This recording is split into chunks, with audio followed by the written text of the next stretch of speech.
The festival theme of A Salute to Canada, this 28th annual Color Cast will bring you a close-up view of everything from this year's Parade Grand Marshal, Canadian Lieutenant General Donald Mackenzie, to the representative marching bands and colorful floats from communities throughout the Inland Empire. Complete coverage of this year's Lilac Parade is being brought to you by True Value Hardware Drug Center. We want to be your discount drug center. And by PSA, the official airline of Disneyland. Now you can catch our smile to major cities throughout the West. Fly PSA. And by Washington Mutual, still the friend of the family, but today, more than a bank. Now, from KHQ-TV's PM Magazine, here are this year's parade hosts, Toni Bogan and John Christopher Cowsky. Welcome to the 45th Annual Lilac Festival Armed Forces Torchlight Parade in downtown Spokane, Washington. We're live tonight, and Toni, it's good to be here. It's great to be here, John. A little bit of rain down here in the Spokane area tonight. It's been a rainy day all day, so if you're at home watching, sit tight. You're going to stay nice and warm and dry, and I hope that you'll enjoy the parade. Looks like it's going to be a good one this year. It does. I understand that they normally have 110,000 people expected for a parade. Now, of course, because of the inclement weather, not quite as many folks making it down to watch the parade live here on the street with us tonight. But we're very glad to have those of you able-bodied folks that would be down here normally watching the parade on location, watching with us at home. We hope you'll enjoy our coverage tonight. It's the 45th Annual Parade, and from what I understand, for the first time ever, the first rainy parade in the history of the Lilac Festival. You know, though, it isn't all that chilly out tonight. 60 degrees, rainy. Toni. Right, but it really isn't cold, and that always makes it seem worse. Well, visiting with a lot of the visiting dignitaries and royalty before the festivities got started tonight in the hotels, just wandering around talking to some of the folks. One thing is not bothered by the rain, and that's their enthusiasm. Not bothered in the least. They're here, they say, let's go at it. Let's have that parade. That's the spirit we're after. Yes. Earlier, we were able to talk with all of the Lilac royalty, which will be representing Spokane throughout the Northwest in parades and up in Canada as well. And we have a tape right now that shows you some of them. We're going to let you get to know them just a little bit. Here are all of Spokane's Lilac princesses and our own Lilac queen. What has 12 crowns, dozens of warm smiles, and hundreds of things to do? The 1984 Lilac Princesses, of course, and this year's bevy of beauties is quite an accomplished crowd with much in common. All are seniors bound for college. All are athletic. When not cheering for their team, they're skiing or playing tennis or running races of their own. And they are all buried up to their necks in school activities and organizations. But they're also quite different from each other. Standouts within a group of standouts, each handling the additional pressure with her own individual style, grace, and lots of humor. Mary Jo Foster stands a towering 5 feet tall, has 3 brothers, and is a member of the National Honor Society. She knew right away what the best thing was about being a Lilac Princess. Oh, the luncheons, no. All the girls are great. They're a lot of fun. Lynn Peterson is 5 feet 7, has 1 brother, and plays the piano and sings. She seemed to have little trouble deciding what she was looking forward to. The parade will be fun, both the Junior Lilac Parade and the Lilac Parade. The Junior Lilac Parade, each girl gets her own Corvette. Dawn Wood is 5 feet 6, has 1 brother and 1 sister, and likes to relax by spending time with her family. She agrees with Mary Jo about the rewards of being a princess. Friendship, the friends that I've made with the other princesses, you've probably heard that before. The excitement of it all is really nice, too. Jill Lindemann is 5'7", has 1 brother and 2 sisters, and excels in sports, especially golf. She has noticed that even though she may be considered royalty by some, her friends treat her just the same. My classmates don't look at me any different, I don't think. Half of them, I don't even think, no, I'm a Lilac Princess, but... Dina Dennis is 5'2", has 1 brother, and is a member of both Who's Who and the Society of Distinguished American High School Students. She had a little inside information on what the whole experience would be like. I just thought that it'd be really fun. I know the girl who was it last year, and she had a lot of fun doing it, and I thought I'd like to meet new people, and this gives me a real opportunity to do that. Carrie Benton is 5 feet 8, has 4 brothers, and is involved in volunteer work outside her regular school activities. The biggest plus for her has been the people she's met. Right now, there's 12 of us, so I've made 11 new friends, and the chaperones, there's 3 of them, and they've been really special, and I think that's the biggest plus. Michael Lynn Pelkey is 5'4", has 2 brothers and 1 sister, and has been dancing since she was 6. She's discovered that the head that wears the crown is a bit more conspicuous.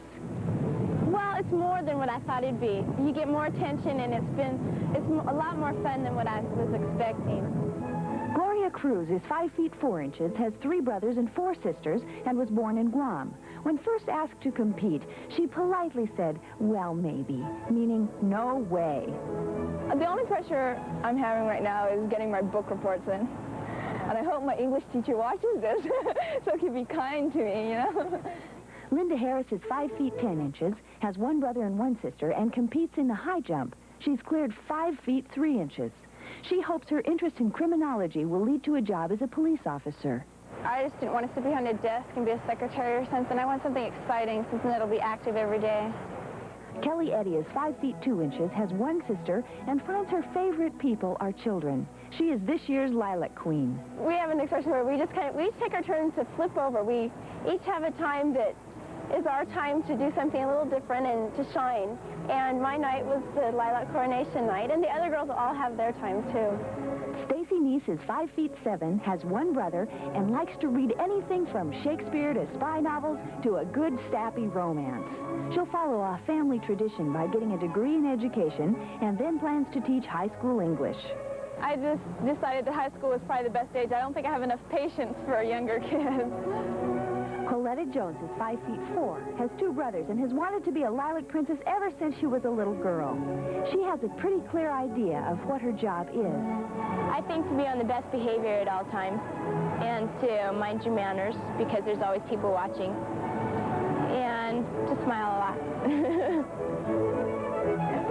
So let us go here. Yeah, I think so. The minute you become a Lilac Princess, you become a part of a tradition of annual events and activities. Parades, luncheons, hospital visits, carnivals, more than 60 functions throughout the season. And wherever they appear, they're accompanied by their omnipresent chaperones. The princesses may be the drawing factor, but it's the chaperones that are the power behind the throne. Head chaperone June Schramm says that though it's a lot of fun, they are just as busy as the girls. And the job is mainly to be with the girls, see that they get to the whatever function is planned for them. And we also plan and make the arrangements for the functions that they do attend. The parades, starting way back to picking out their clothes, to being with them during their selections, during the coronation, the whole thing until they're all through. And they're not through until their schoolwork is finished. Getting out of class may be fun, but catching up on 3 days' worth of homework isn't. They really have to be disciplined girls because they are out of school a lot. They have to be able to take care of their homework without being prodded. They just have to care a lot about everything they do. And whatever they do, they have a good time doing it. With all the gatherings to attend, the people to meet, the things to see, they're a part of something that few high school students experience. And sharing this unique position allows them to draw closer to each other. In fact, Mary Jo Foster says that they've missed out on only one thing so far this year. Sleep. No. Welch. Now, Tom Welch is one of the directors of the Spokane Lilac Festival Association. A very busy year for you, Tom. Right on, Toni. We've been busy probably since our last year's parade was over, and we're still working at it. Now, what's your specialty? What is it that you work mostly on? Well, I am with the parade committee, and my specific job is involving the float safety and the safety of all the floats and the people that ride on them. So do you inspect the floats beforehand? Along with the fire department, city fire department, all floats are inspected in the storage area before they go to the staging area and have to meet all of our safety requirements. Can you give us, the people at home, just a general idea of what some of those safety requirements are? Well, first of all, we require 180-degree vision for the driver. The driver has to be more or less exposed so they can get out. All of the girls, if they're standing, do have to have a support with an automotive-type seat belt so that they can disengage. As luck has had it, we have never had a problem of any magnitude. Oh, no. We're right on top of it. All of the floats have fire extinguishers on them. They've all been checked, and we're hoping we have a tremendous parade. It was just raining stuff. Well, maybe it will. Keep your fingers crossed. Well, you notice my little sign. It says, never rains on our parade. And this will be a first for me, and I've been involved for quite a few years. This is the first time you've had rain. That's right, that I can remember. Now, it's rained before, and it's rained after a parade, but not during. And then, of course, you can remember, what, 4 years ago when the volcano let go, we were all through, and... Well, I bet getting that button is what caused this, Tom. No, I've had it on for quite some time. You have a number of other buttons on, too. Now, is part of your duty to represent Spokane other places? Each director, at some time or other, tries to make a trip to another festival somewhere. And, of course, locally, when the float goes, we always have directors with it to march with the float. And we all try to make at least one and maybe 2 or 3 festivals. So I've just got a couple here. A whole bunch of buttons. Well, I've been to Aloha Week over in Honolulu there for that. That was a very, very nice trip. I've been up to Kelowna, BC, and Cranbrook, BC, and Coeur d'Alene, of course, and some of the local parades around there. Been down to Tico. We always try to get our communities that we are close to and that support us. We try to support them. The parade will be starting in just a few minutes here. You said the gun goes off at... Well, we have the Marines furnish a 155 howitzer, and it's possible you can hear it down there. They fire a blank cartridge, but it gets everybody's attention. Okay, and then what's the approximate parade route? Well, they'll start at Falls Boulevard in Washington and come up to First, and then we will come up, go west on First here to about Post, I believe it is, and then we interweave back and forth through town and ending up at Spokane Falls and Post, I believe it is, where the reviewing stand is, and the General McKenzie, our Grand Parade Marshal, will review everybody that goes by. Okay, nice talking to you, Tom, and thanks for all the good work that you do for our city. Well, we're all volunteers, and there's 99 directors, and it's kind of a love, and so we have fun. It's a big job. John is standing by now with some of the parade spectators, and here he is. Did you get a look? Did you get a look at the patches on that man's coat? He's been around. Well, I'm down here on First Street, about halfway between Howard and Stevens, and as you can see, we have a pretty good crowd for, well, for the conditions. I've seen a lot of people who have been out, well, concessionaires, selling anything from popcorn to balloons, soft drinks. But you know what I wish I had the concession on tonight? These little things. We're going for a premium, I'm sure. Now, an excellent place to be watching the parade tonight is in the Skywalk. I don't know if you can see that behind me or not, but it's between the Ridpath buildings, the hotel and the Motor Inn, and it's full, just as all the buildings in the vicinity are jam-packed with people tonight. We're glad you're watching with us at home. I've got a couple of the folks that have come down to watch the parade and brave the weather tonight. We've got the police units going through. We have a parade coming up tonight, folks, but we're going to do our pre-parade here and talk to some of the kids now that are waiting for the parade to start. Came down, sit up early, put their chairs down along the parade route. We have Tish and Kim who are going to talk to me a little bit. Tish, what do you think? You've been to a parade before, haven't you? Yeah. You've never been to a rainy one like this, have you? No? Okay, why did you decide to come down even though it was raining? Because I think it's fun to come to parades. You think there's a lot of excitement no matter what the weather's, right? How about you, Kim? I like parades. You do? Good. Well, I'm glad you came down and you're with us tonight, but you know, you could have stayed home and been out of the rain. What made you feel like you'd come down here even though it's raining? Well, I have some friends I want to see them because I think parades are fun to watch. Well, I'm glad you're such a good sport and came down to be with us tonight, Kim. Your whole family's here, aren't they? Who did we have back here? We've got a little one that wanted to say hi to somebody. Is that right? Who is this? What's your name? Lynn. Okay. Who did you want to say hi to tonight, Lynn? Daddy. Daddy. You see, Daddy didn't brave the weather. Okay, thanks very much. Tony? Now, earlier this month, John and I had the privilege of going down to the Wenatchee Apple Blossom. It's not real profitable, but it's a little bit of show business, you know. You work on a project for a while, and the end result is you've built something that people will appreciate.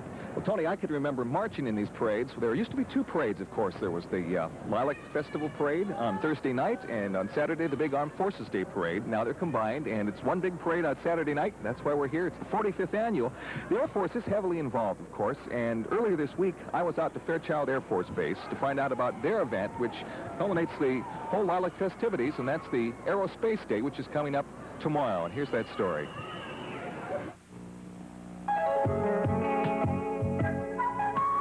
Aerospace Day at Fairchild Air Force Base.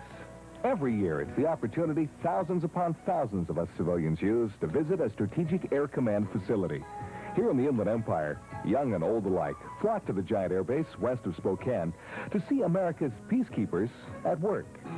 The annual event concludes Spokane's Lilac Festival Week, but Aerospace Day at Fairchild is more than just an air show, with the Budweiser Clydesdales coming in, lots of Canadian participation, and some impressive demonstrations of military working dogs. Come on, King, get him on. Hey, come on, buddy. That's a good boy, yeah. Come on, come on, come on,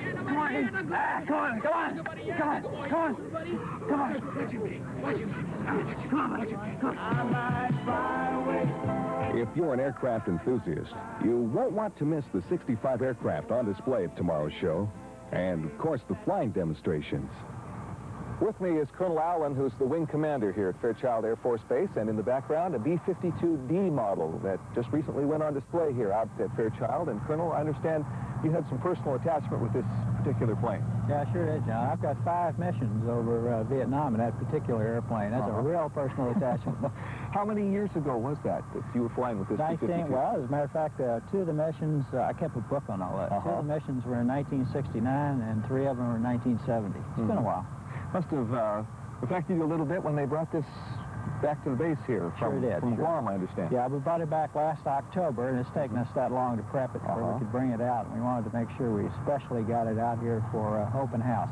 Still got a few things to do to it, but it'll be a good display. Well, a lot of people will be seeing this for the first time at Aerospace Day tomorrow then, and in addition, there are a few other things I understand you have planned for the folks coming out. Well, let me tell you, we have got more things planned out here for Aerospace Day this year. It's going to really be enjoyable. We're going to have something going on the flight line just about all the time, starting at 1 o'clock, and then, of course, the big feature at the end of the Snowbirds performance, and they are outstanding. Well, let's take a look right now and see some of their action. Okay.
Have to contend with the new show site, the turbulence factor, the cloud cover, and that certainly makes our job very, very challenging.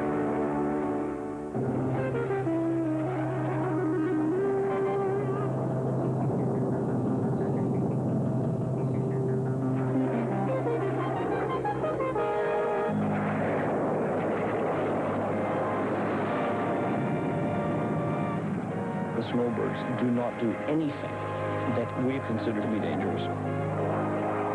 The risk factor is there, whereby very serious accidents can take place. But we are professional enough and mature enough in our approach to the flying that we do that we will not take chances.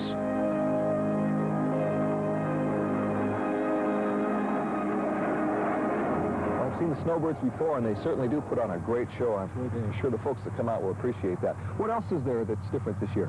Well, that covers the things that are going to be airborne, out in the flight line. But the gates, of course, are going to open at 10 o'clock, and the reason for that is we have so many aircraft displays. There's over 65 aircraft that will be on display, including both military and civilian. We're going to have Up With People are going to give several shows out here in one of the hangars. The Security Police K-9 demonstration dogs, the Pacific PSA will have their balloon out here and offer tethered rides for that as well. Radio-controlled airplanes, the ultralights if it's got something to do with flying, we're going to have it out here either to look at in the air or look at on the ground. Now, it sounds like it could be a long day for a family if they came out, but that's okay because there's food and beverage available. I know that's right. Plenty. Good. Well, Strategic Air Command Base such as Fairchild is normally not open to the public, so this is really a great opportunity, isn't it? That's right. And as a matter of fact, it's probably the only opportunity during the whole year that the base is open for the public to come out and see it.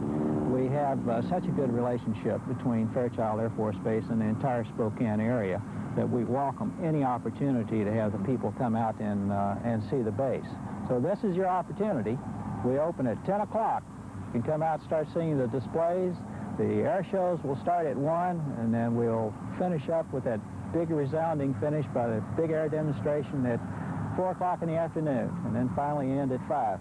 Come out and visit us and see what we do at Fairchild. We'll do that. Thank you, Colonel Allen. And let's keep our fingers crossed for some good flying weather tomorrow, Toni. That's right. The bands are starting down the street. We're going to take a quick break. We'll be right back with the start of the Lilac Festival Torchlight Parade. Following closely behind them is the Color Guard. 5 members of Fairchild Air Force Base ceremonial team have been designated to carry the flags of Canada, the United States, and the official Air Force flag. Introducing the Grand Parade Marshal, Lieutenant General Donald C. McKenzie and Mrs. McKenzie. Now, this is the first time in the history of the parade that a non-U.S. military person served as Parade Marshal, Toni. Following closely behind that, the Lewis and Clark High School Marching Band and Drill Unit. This is the official host band of the Lilac Parade and the first high school band that's in the parade tonight. The Lewis and Clark Tiger Band consists of 75 members and is the longest established marching band in the whole state of Washington. They've won National Outstanding Achievement Award for high school bands. They have 30 members in their drill team, and they represent Lewis and Clark High School here in Spokane, Washington. I recognize those young ladies. They're the drill unit, and if I'm correct, Barb Slaughter is their director. Cheerleading crew from Lewis and Clark High School. Their spirits are high, John, in spite of the rain. The drum majors for this group are Dan Donahue and Sandra Green.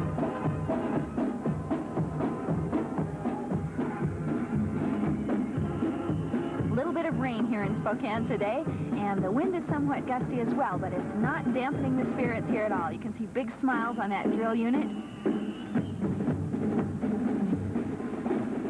Toni, it'll be interesting to see when the first float gets here. All the young ladies, they're usually not wearing a lot of clothes and rain gear, of course, in a parade. We'll see how they're attired for tonight, and I believe we'll be seeing a float very soon. We'll get an idea of just how they're covered up for the conditions.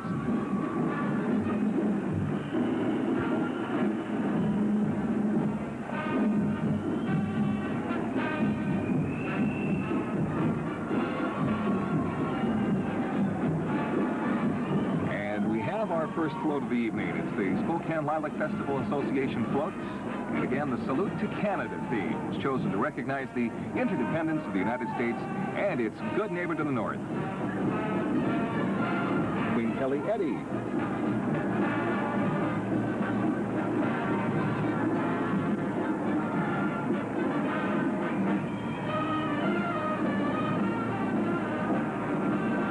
With Queen Kelly Eddy, we have her court: Carrie Benton, Gloria Cruz, Dina Dennis, Mary Jo Foster, Linda Harris, Coletta Jones, and the other princesses.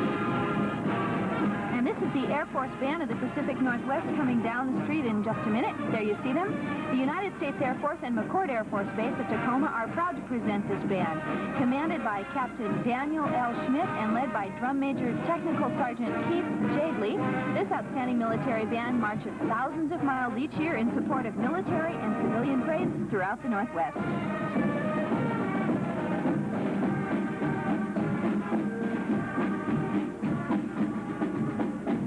Well, Toni, we get people from all over for our parade here in Spokane. We have Artie the Penguin and Clyde the Bear that just marched past. And here we have Washington State University Cougar Marching Band. Now, this is a 100-member unit made up of students from every division and every major on WSU's campus.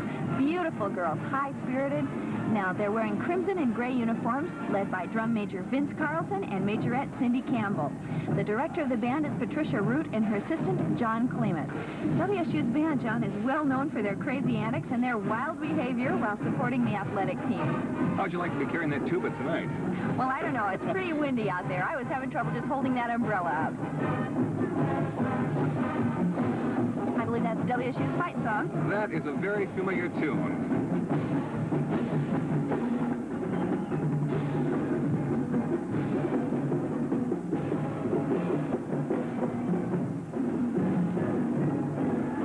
The Pacific National Exhibition floats next, Toni. The P&E Fair dates this year include August 18th through September 3rd.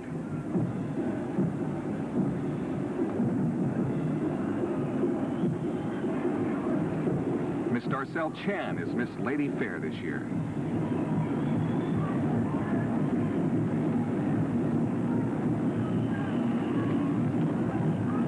And here we have the mayor of Spokane, James Chase, and with him is his lovely wife, Mrs. Chase. Fine ambassadors for the city of Spokane, both Mr. and Mrs. Chase. The Deer Park High School Band. Now, they're wearing royal blue and gold uniforms. They have white overlays. Consisting of 90 members, they're under the direction of Ken Fisher. 90 members from Deer Park. That's quite an achievement. Deer Park High School Band attended the Rose Bowl Parade in 1970 and the Philadelphia Bicentennial Parade in 1976. Their drill team has been a winner for the past several years at the Pacific Northwest competition. The Deer Park Marching Band. Toni, we should mention the young ladies marching there. Those of you folks watching outside the area might think they would be cold because of the rain. Actually, about 60 degrees at parade time. It's a warm evening, but a wet one.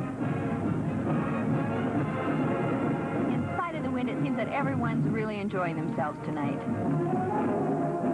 Listen to some of that music of the band.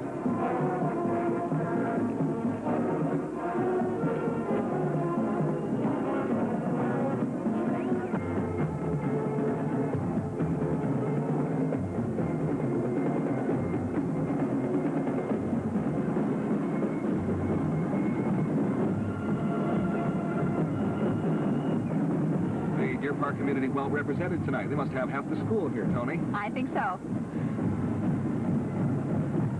Of course, the Lilac Parade route is nearly 2 miles long, 1.7, so that's a long ways to be kicking that high, John. Well, they're getting their exercise tonight. This is aerobics to the music, I suppose, for them. Look at that. Splits all of them. Terrific. And the wet streak doesn't bother them at all, does it? They're getting quite a bit of approval from the crowd, too, we might add. Here's the Deer Park Community Float, and the queen riding the community float from Deer Park is Danny Slechta. My name is Danny Slechta, and I'm Miss Deer Park. I'd like to invite you all to come out to Settlers Picnic and Parade Days, 27th and 28th of July. Thank you. And thank you, Queen Dana. Their float, as you can see, is green, white, and silver with accents of pink, blue, and yellow flowers, and carries out this float's theme of Down Memory Lane. We have Ed Kimley, the chairman of the board of the Spokane Area Chamber of Commerce. Riding with him is Mrs. Kimley.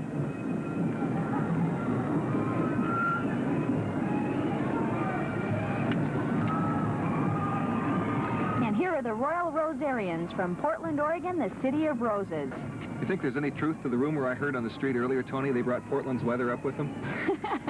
I don't know. Those are some pretty friendly-looking folks. I understand that the Portland Rose Parade is one of the few all-flower parades in the United States. Well, as long as we're talking parade facts, we could mention that the Lilac Festival Armed Forces Parade is the largest Armed Forces parade in the country. Ah, here's the Angus Scott Pipe Band and Scottish Highland Dancers. These groups are sponsored by the St. Andrews Society. The 30-member pipe band from Spokane plays traditional Scottish pipe tunes and wears kilts of red Scott tartan. The band has won numerous awards throughout the Northwest and Canada. We should also mention that the St. Andrews Society sponsors quite a get-together every year down in the park. And here we have the Grand Forks Fall Fair Float, ridden by Queen Kathy Lebedoff tonight.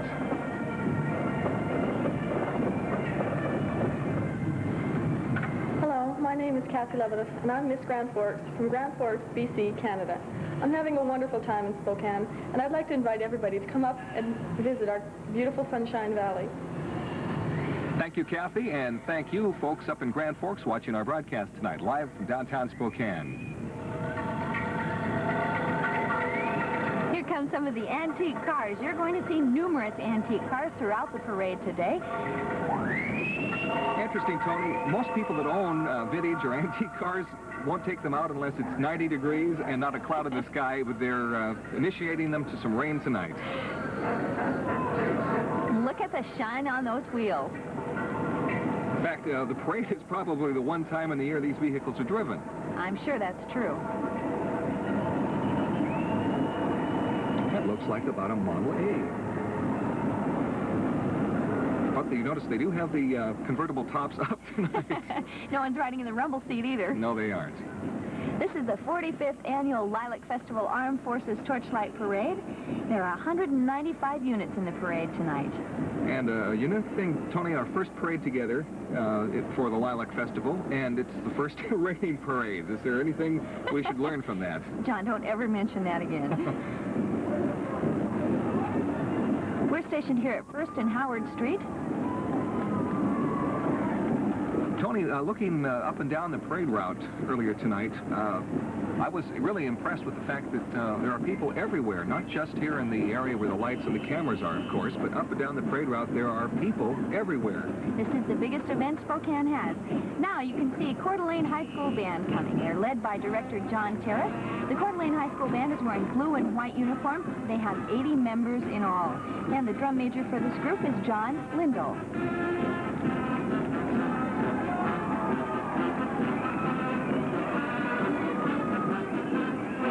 Skies are beginning to darken just a little bit here in downtown Spokane.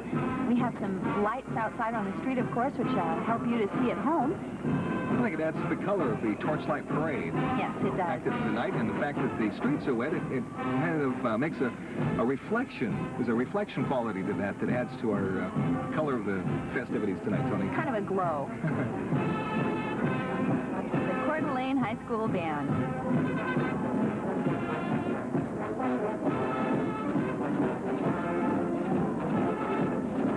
A lot of brass in that band. It sounds good. I can feel that bass drum right through the windows of our broadcast booth here along the street, Toni. You certainly can. And the Viking drill team from Coeur d'Alene High School. I hope those pom-poms are waterproof. Well, they're probably making enough breeze waving them around like that it doesn't really matter.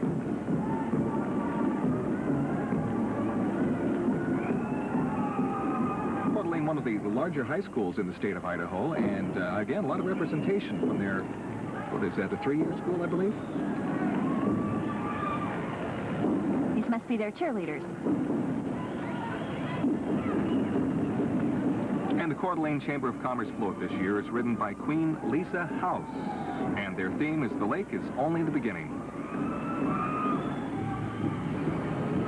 Hi, I'm Lisa House, Miss Coeur d'Alene from Coeur d'Alene, Idaho. On the 3rd and 4th of July, we're going to be holding 4th of July festivities on the lake. So come on over and join us in the city by the lake, Coeur d'Alene. Thank you, Queen Lisa. And as you'll notice, the float depicts a sailboat on Lake Coeur d'Alene, carrying the Coeur d'Alene royalty and Kootenai County Junior Miss. Here we have Keith Shepard. He's the chairman of the County Board of Commissioners here in Spokane, and Mrs. Shepard. Looks like he's seeing some friends he knows there along the parade route. Well, he's enjoying the parade. He sure is, a familiar sight. This is Evelyn Jones. Now, she's a real special lady. She's a veteran rider. She's been here for 34 Lilac Armed Forces Day parades. And she has added the Scottsdale Parade Del Sol to her list of the parades that she goes to. This year, she brought home a silver trophy. Evelyn is riding her new quarter-horse gelding. She brought this one back from her trip to Arizona this year. 34 parades consecutively. Looks like something out of the Electric Horseman, doesn't it, Toni? She looks terrific. Here's the Warden Community Float, and the Wizard of Oz is the theme for Warden's Float, and it's being ridden by Queen Katie Rees. Hi, I'm Warden's Junior Miss Katie Rees, and I'd like you all to come to our festival called Community Days. It's September 1 through the 3rd, and I hope y'all could come down and join in on some fun. Thank you. She has Toto there with her. Yes, we're supposed to look for an ugly witch on that float, but all I see is beautiful ladies, Toni. The Emerald City represented there well. Our friends from Warden, Washington.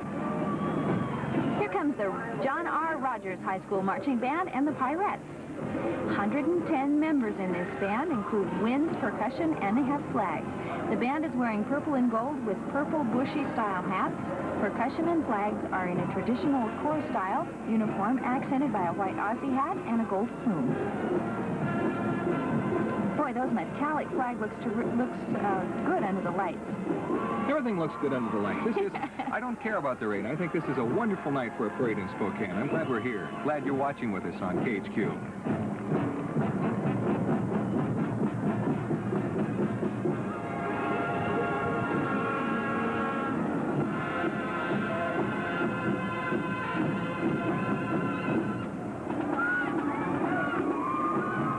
So they have 1.7 miles to march tonight, Tony. And the parade location we are is a ways into the parade, so we came on a little early with our pre-parade show tonight. Hope you had a chance to watch that and enjoy it with us.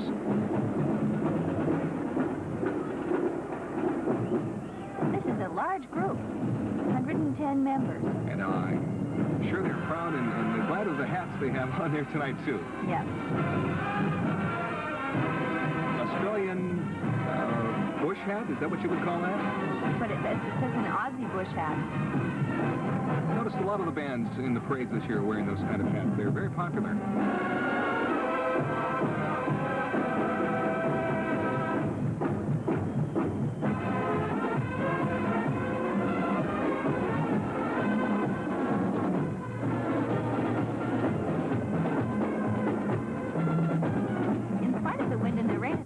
Quite a warm evening here in downtown Spokane, which is nice. I always feel sorry for the people who have to play those trumpets and things when it's so cold.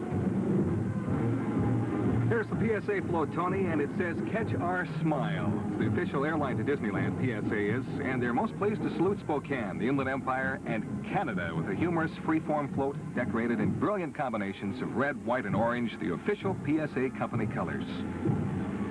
This float was produced by Fanfare Arts of Woodinville, Washington. Now, this is one of the floats that I had an opportunity to see when we were down in Wenatchee just a couple of weeks ago. I have to tell you, it didn't look anything like that. It was just the bare bones of the float, the trees sticking out, no decorations whatsoever. It's amazing what those float builders can do in a couple of weeks. Wasn't that the birthday boy in the front of the float there, Toni? 50-year-old Donald Duck.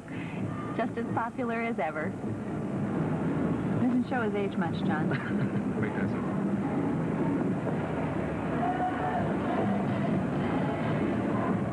Mickey and Minnie.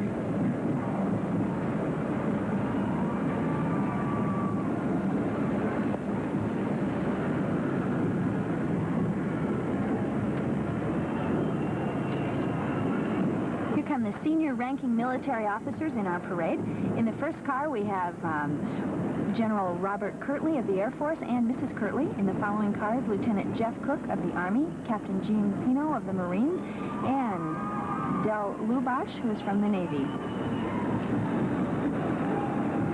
And this is Battery A, 1st Battalion, 14th Marines. Captain Pino is the commanding officer here and also the liaison officer for the parade. The two trucks are pulling artillery howitzers. Is that how you say that, John? Howitzers? Sounds good to me. And they have a load, don't they? They've got the whole crew came out for the parade tonight.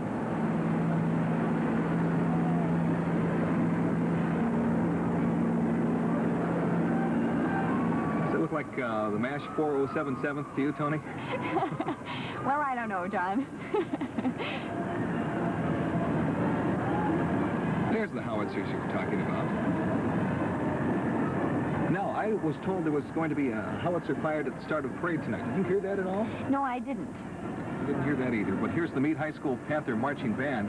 And their band was the 1984 Orange Bowl Festival Band and the Northwest Marching Band champion. So we salute them. They're wearing blue, gold, white, and red tonight. There's some of the parade goers. Look at that little one. He doesn't look like he's cold.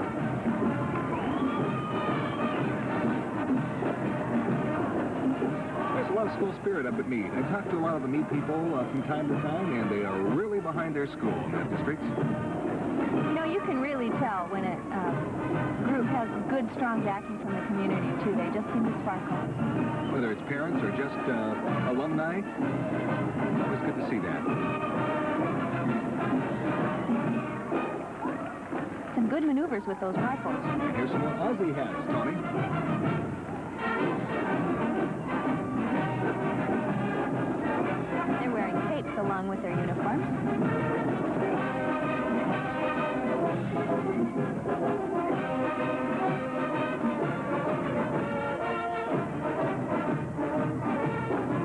Just because there's a little rain in the air, you notice it doesn't affect the playing ability whatsoever. We have some great musicians showing their stuff tonight.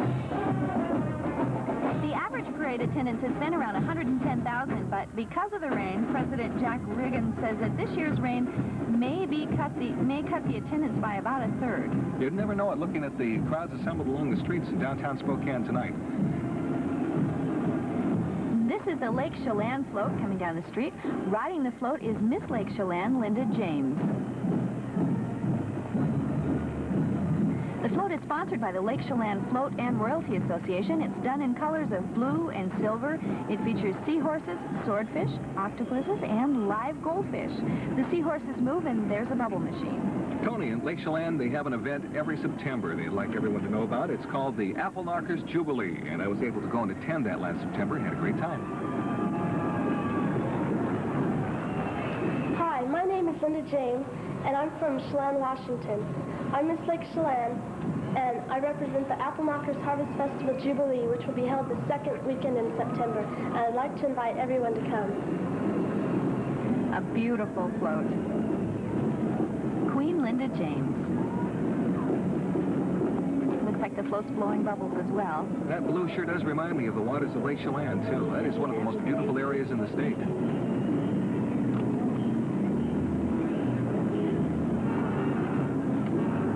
We have some pioneers coming up, Toni. It's the OMAC Pioneer Band, and they're under the direction of Dr. Bruce Bradbury, and they're wearing the rodeo-style uniforms of the famous OMAC Stampede, and they're led by Drum Major Janet Lang. OMAC is well represented in the parade tonight. We have a number of participants from OMAC.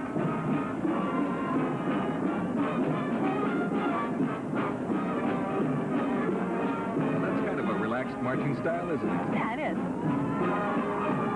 Wearing Western uniforms in honor of the OMAC Stampede.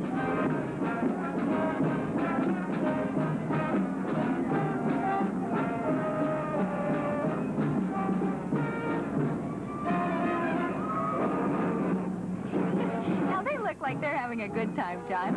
As I mentioned, Toni, talking to a lot of the folks involved with being in the parade tonight, before the parade, if there was something that wasn't dampened by the rain, it was the spirits and the enthusiasm for tonight's parade. They are real excited about being here, and a lot of these folks have come a long way. August 10, 11, and 12, the 51st Annual OMAC Stampede. Here we have the OMAC Community Float.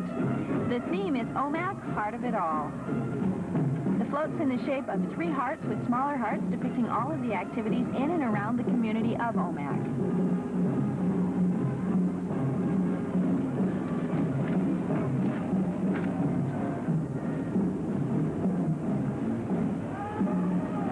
It's really something, all the work that goes into these floats, Toni, and of course, as we saw in your pre-parade piece, the efforts are really rushed there in the last few minutes sometimes to get the parades done, and they're only seen on, what, a few occasions at the most, and all that effort is really, it's got to be there. It's worth it, though.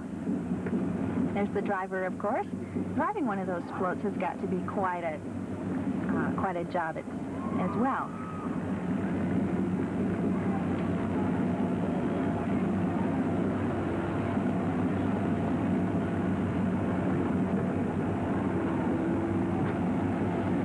We're going to take a break and be back with more of the 45th Annual Lilac. Come back to our coverage of the parade tonight. And as you're watching along with us, there's the Royal High School Band, consisting of 35 band members. The Royal High School Band's wearing black uniforms with gold and white overlay and black shako hats. Is that how you pronounce that, Toni? Shako?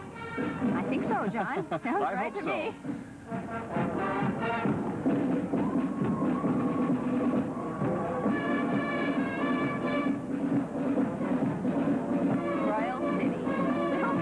The coverage of our parade tonight here on Q6. We'd like to thank those of you watching in the Longview area and Vancouver, Washington area on Channel 25 for joining us for our parade coverage.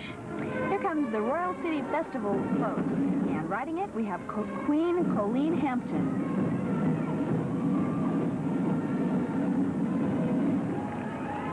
There's a 5-foot butterfly and a bumblebee nestled in beautiful flower beds. Royal City's Junior Miss Colleen Hampton is right in the middle of things. Hi, my name is Colleen Hampton. I'm Royal City's Junior Miss. On July 13th through the 15th, we welcome you to Royal City's Community Days. We hope to see you there. And Colleen is accompanied by her first princess, Heather Verhey, and second princess, Darylyn Rutensender. The float is accented with bright colors of yellow, pink, lavender, and gold. And very well lit up, too. Yes, it's just dark enough tonight now that we're really getting to enjoy the true meaning of Torchlight Parade.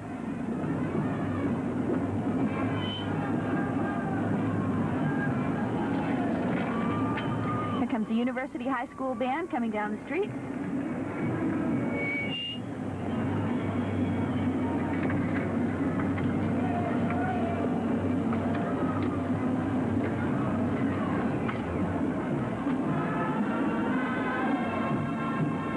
The Titans Marching Band. University High School Band, they're the present holder of the 1983 Marching Bands of America National Championship. And Harry Green is their proud director.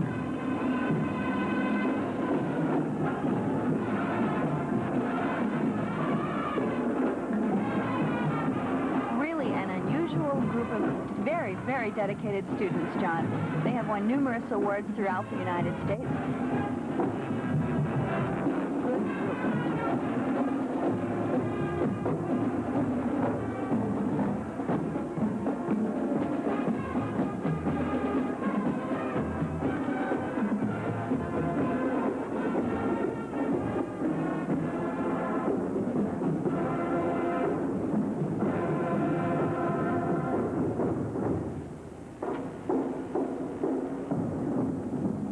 Down the street, we have the First Interstate Bank Float.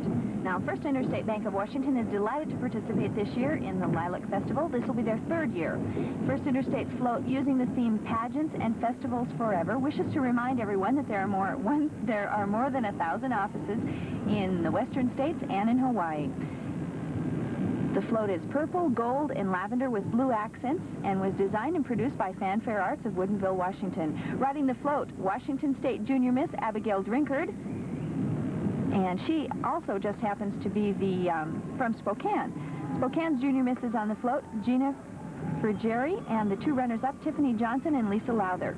Spokane Valley Junior Miss, Lori Sigfridson, and the 2 runners-up, Tracy Hawk and Bobby Nolan, riding on First Interstate's Bank's float.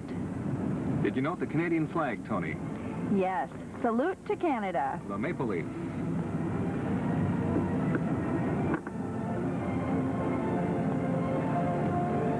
And a musical float it is, as you can tell.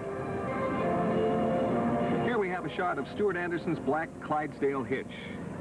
And this consists of 6 matched Clydesdales. They're pulling the show wagon, which weighs approximately 3.5 tons. They're all lit up as well.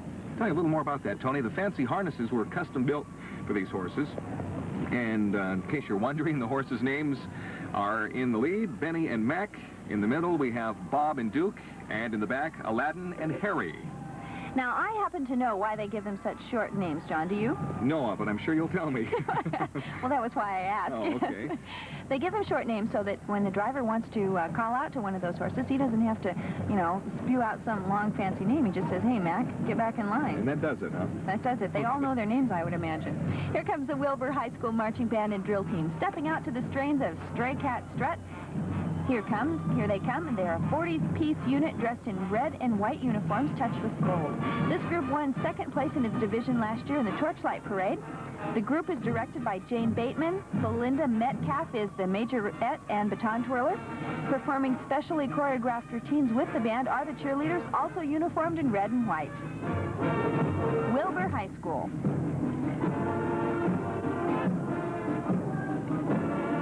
Sounds like they're playing La Bamba. Is that what that is? Well, they're followed closely by the Wilbur Community Float. And the music My Heart Goes Where the Wild Goose Goes is the theme. And Queen Andrea Carlson is riding the float for Wilbur. Hi, I'm Miss Wilbur Andrea Carlson, and I'd like to invite you out to Wild Goose Field Days being held May 18th and 19th. There'll be a lot of fun activities for the whole family. Hope to see you there. Wild Goose Bill is from Wilbur. Did you know that, Toni? Well, you know, I'd never heard of him until we went to the last parade at Wenatchee and heard about him. Okay. Al E. Gator. He even has an umbrella tonight, but he's here, and you wouldn't think the water would bother him at all. No, I guess not. Here come some more of the antique cars that you'll be seeing during the parade tonight. They're interspersed throughout. This one has a Canadian flag on it. And, of course, our theme for the Torchlight Parade this year is Salute to Canada. The 45th Annual Lilac Festival Armed Forces Torchlight Parade. You're seeing it live on KHQ in Spokane tonight.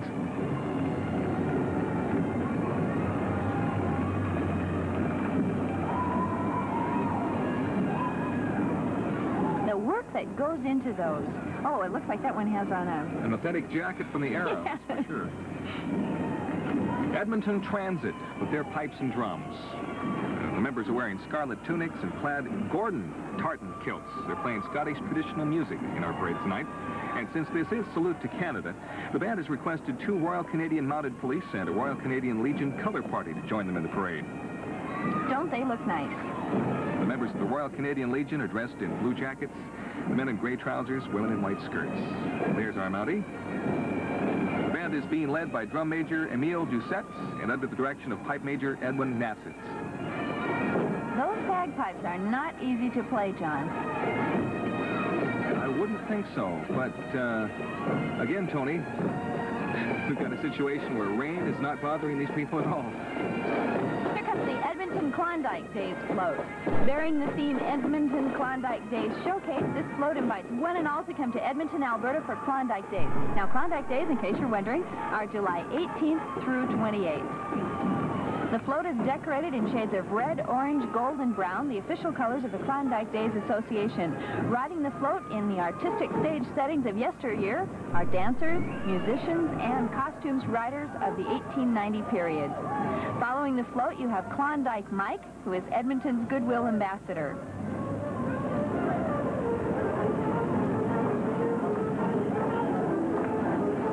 And little honky tonk. Sounds pretty good, John. Toni, someone was asking me with the rain if there was any chance at all of the parade being canceled. No, I think there is no chance whatsoever. People have come as far away as Edmonton. It's kind of hard to go away and come back next week. It really is. You bet. Now, this is Klondike Mike himself. He's Edmonton's Goodwill Ambassador. He's inviting you all up. Once again, Klondike Days are July 18th through 28th. Looks like he's equipped for just about everything, John. Who's his friend there? Well, I'm not really sure what his name is. Here's the Spokane Symphony Gallop, and aboard this wonderful horse-drawn vehicle is the Spokane Symphony Bluegrass Band. The Symphony Gallop will be September 22nd through the 29th. And its purpose is to raise funds for the symphony through a variety of activities centered around the horses.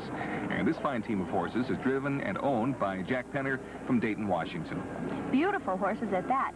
They are doing very well with their Symphony Gallop days. That was quite an event last year.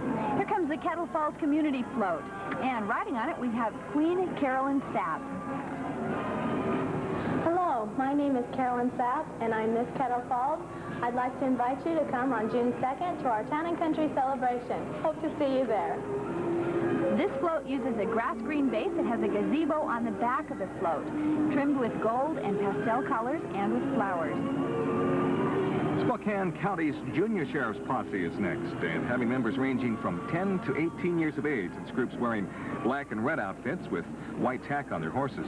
This year's captain is Wayne Johnson. The drill master is Butch Johnson.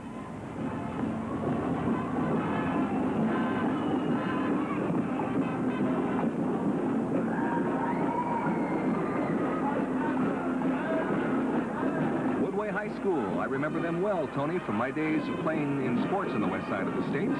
They're from Edmonds, Washington. And in 1973, the band represented our state in the Presidential Inaugural Parade. And they're also performing at Disney World in Florida. 1974 brought the band to Spokane. They first performed at Expo 74. This is their 5th appearance in the Lilac Parade. They're under the direction of Bruce Caldwell.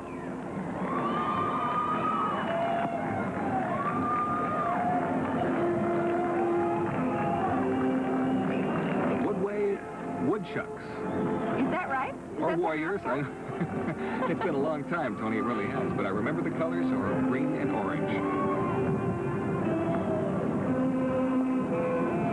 This is exciting. Just a terrific parade this year.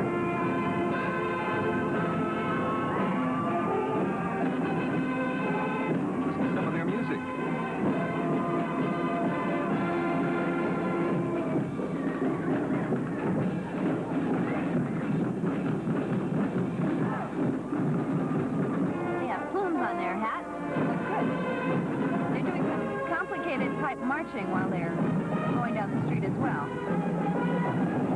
Drill was worked out.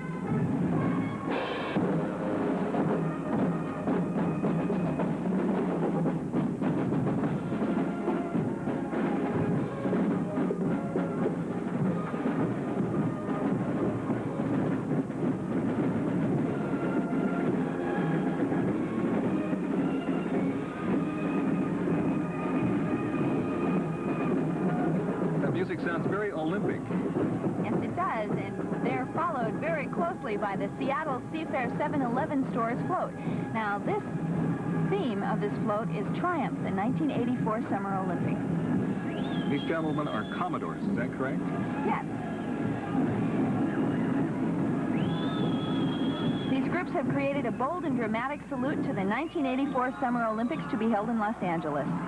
And riding the float is Queen Melissa Ann Bell. Hi, my name is Melissa Bell, and I am first runner-up to Miss Seafair. Hope to see you all the first week of August for Seafair Days. On this float, they've used 5 interlocking Olympic rings with a stately red, white, and blue American pavilion at the front and a reproduction of the Olympic torch at the rear. On this float, besides the Melissa Ann Bell, we have King Neptune, the 34th, Jack Deerdoff, and Prime Minister of Seafair is Jim. 45th Annual Lilac Festival Armed Forces Torchlight Parade. I'm Toni Bogan, along with John Christopher Cowsky. We're bringing you live coverage of the parade from downtown Spokane. It's a rainy evening, but not dampening the spirits much down here. On your screen, you can see Armed Services Person of the Year, Active and Reserve.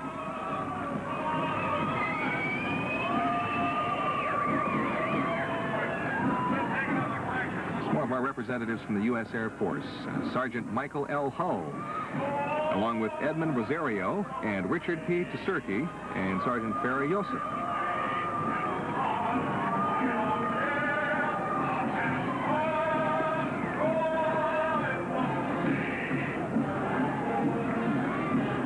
It's obviously the gentleman that led the rain dance before the parade, Tony. You think he's singing, John? Well, he's making an attempt to. How's that?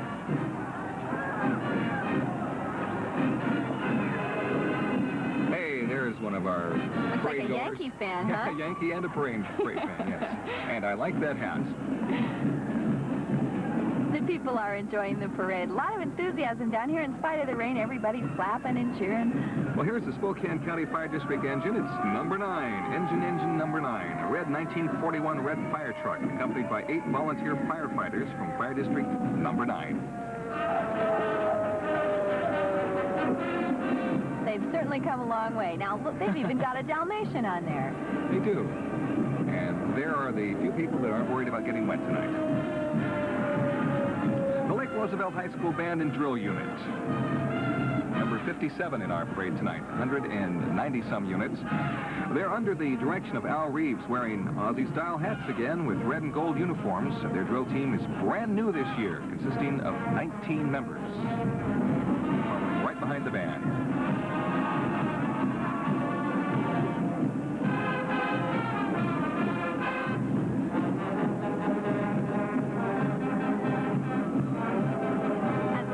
Down to the parade tonight, we could hear all the different bands from all around the country tuning up.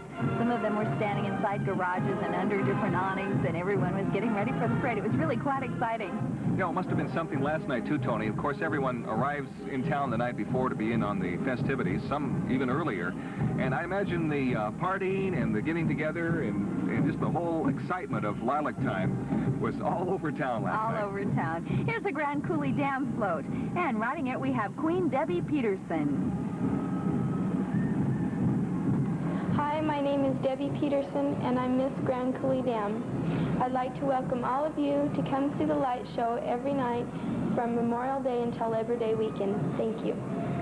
The Grand Coulee Dam area's float is called Spring Bounty. It features 3 large pastel flowers in pink, lavender, and blue, each enhanced by a member of the area royalty dressed in corresponding colors. That is some light show they have on the dam every year, too, Toni. Here's the Ellensburg Rodeo Mounted Posse and Rodeo Royal Court. The Ellensburg Rodeo Posse serves as ambassadors on horseback. And that's to the Kittitas County Fair and the Ellensburg Rodeo. They're the official escort of Ellensburg Rodeo Queen Teddy Weeks, Princess Chris Hunt of Ellensburg, and Princess Barb DeLaurie of Bellevue, representing the greater Seattle area. There are 50 members in the organization, with approximately 25 riding in parades, all mounted on sorrel horses. This year's captain is Oscar Berger. Those are beautiful sorrel horses, too, John. Wow. Here comes the Walla Walla High School Marching Band and Reserve Officers Training Corps. This is a 90-piece band under the direction of Glenn Mitchell. Drum Major Lisa Groff. In October, they went to Seattle to be a part of the University of Washington's annual Band Day, and they've also traveled to Seattle in March to attend their girls' basketball team state championship. Following the band, we have the Walla Walla Reserve Officer Training Corps. It consists of an all-men's team commanded by Cadet Captain Ron Nordman. Team was the 1983 Washington State Drill Team champion and the winner of the 4th ROTC Region Western State United States Precision Drill Competition. Those are some flags to tote for 1.7 miles tonight. You know, whipping those flags around is not as easy as it looks. There's quite a bit of resistance on them and really tires your arm out. Judging from the people with the umbrellas along the sidelines of our parade route tonight, the wind seems to have slackened off a bit, and it's a good thing.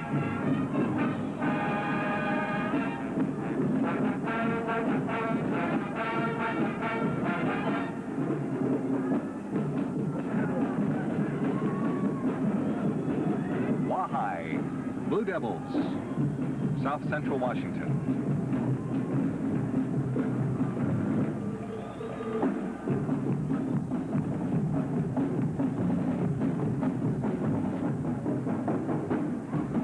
Of course, all of these bands and all of the floats are being judged during the parade tonight, and awards will be handed out later. Again, our broadcast, our live coverage of the parade tonight is coming to you from downtown Spokane. We're in the vicinity of 1st and Howard Street, actually on 1st Street between Stevens and Howard. We're very glad you could be with us for our live coverage of the 45th Annual Lilac Festival Armed Forces Torchlight Parade. Now, this is the Walla Walla Reserve Officers Training Corps. First, you saw the all-men's team. Now we have the all-women's unit, commanded by Cadet Lieutenant Colonel Cindy Nixon. Followed by the Walla Walla High School Float. Now, they've been working hard for the past month to present their salute to the many great rock musicians from Canada. And their float features the music of Loverboy and Rush. And riding on the float is the Walla Walla High School Air Band, led by Steve Howland, saluting Canadian rock bands. Am I dating myself, Toni, when I ask, where's the Guess Who or Gordon Lightfoot?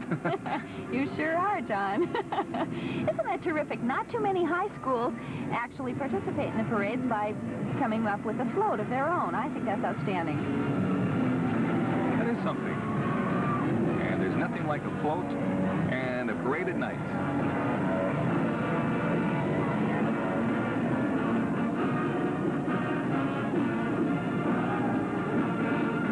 Cross Youth Corps Clown Troupe, a group of high school students trained in the arts of clowning. And here's the Prosser Marching Mustang Band and Drill Team. This is a 66-piece marching band. They have red and white uniforms trimmed in gold with tall white hats. Leading the band are senior drum major Angela Riley and junior drum majors Tom Higgins and Dixie Crockford. They'll play two high-spirited marchers entitled Sirocco and Off the Line. Following them, you can see in the distance there is the drill team. They have on red and white. A great deal of glitter on those uniforms. They look terrific under the lights tonight. This drill team is led by Captain Margaret Gall and co-captains Robin Bloomquist and Carol Zimmerman. The band is under the direction of Lori Leifert, and the drill team advisor is Anita Laffey. Look at those smiles, Toni. Great. Someone told those girls to smile, and they're doing it. They look terrific. Here's the Prosser Chamber of Commerce float. They're bringing a touch of the South Pacific with their float. Paradise Valley and Music of the Islands is playing on that. Maybe we'll have a chance to pick up some of that music for you. The float has a 3-island section and is designed in brilliant metallic blue and silver, set off by the lush green ferns and the vivid tropical flowers. Makes you wish you were there. Isn't that a pretty float, John? That's very unusual. Now, of course, most of these floats are assembled in their own hometown, and then they're wrapped up real well and driven all the way up here. What do you suppose that float could do, maybe 45? On a good day when it's not raining. Or very windy. They're not very streamlined with those palm trees on top. I wouldn't want to ask what kind of mileage they get either. This is the Senior Citizens of the Year car. Now, they were named last Monday by the Greater Spokane Council on Aging. Every year, Spokane has Senior Citizens of the Year, and this year they're Skip Louderback and Olga Good.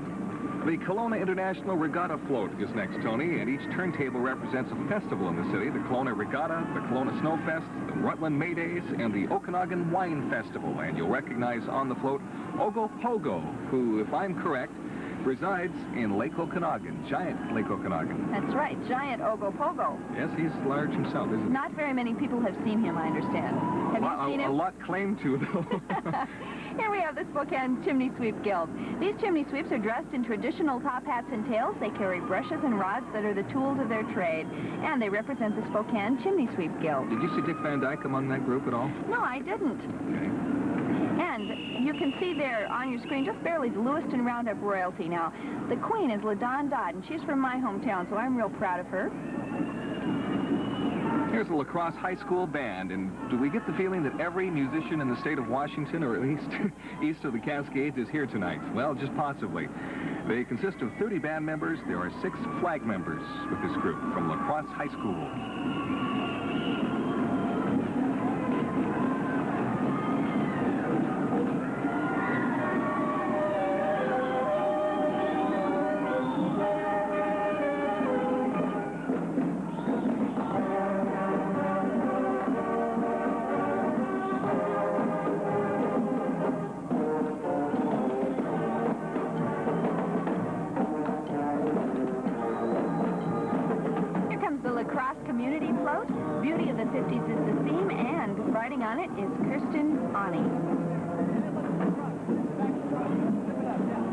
The 50s theme done in bright blue and hot pink. Featured is a soda fountain, a jukebox with a record raising and lowering, a small rotating dance floor, and a motorcycle with more moving parts. Everything's moving on this float, including the people waving. The backdrop is mirror tiles and photographs of floats and La Crosse royalty from the 1950s. Riding on the float, Miss La Crosse, Kirsten Ani, Princesses Kelly Schreipenberg, and Tammy Kilo.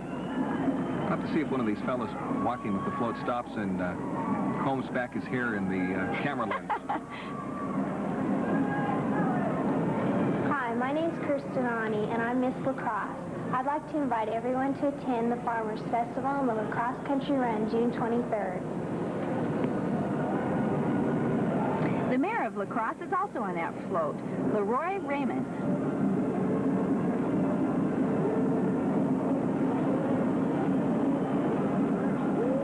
Doesn't she look good in her little circle skirt? You know, these kids are pretty excited about dressing up. It's almost like Halloween for them, I suppose. There we have more of the old cars that are in the parade tonight. Of course, that one I guess doesn't look too old compared to some of the others. This is Wendy from Wendy's World. Are you familiar with him? He is someone who tours the whole country, United States and Canada, actually, and talks to students, children, about safety. And he gets their attention with balloons. As you can see, he's made quite a balloon contraption there, which I understand is going to be released after the parade. At least when Wendy gets to the end of the parade, anyway. So those are helium-filled balloons inside? Yes, 500 of them, as a matter of fact. And the Shadle Park High School chapter of the Junior National Association of the Deaf is guiding the wagon through the parade. That was Wendy in the 57 fuel-injected 4-speed Corvette we saw earlier. Could you be more specific about the car, John? Well, look at how fast he's making those balloons. Good for him. He is a former police officer, I believe, Tony, and he has a way with kids like you wouldn't believe. That's terrific.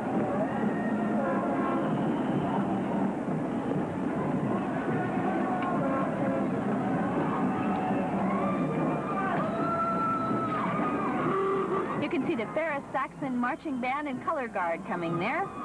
85 members of this Saxon Marching Band. They're wearing scarlet and silver uniforms. Drum major is Steve Leffler. Junior drum major, David Gibson. And the director is Ron Wildy. Ferris, of course, very proud this year, Tony, because a Ferris student is our Lilac Queen. And she is a fine representative for the city of Spokane. A very charming girl.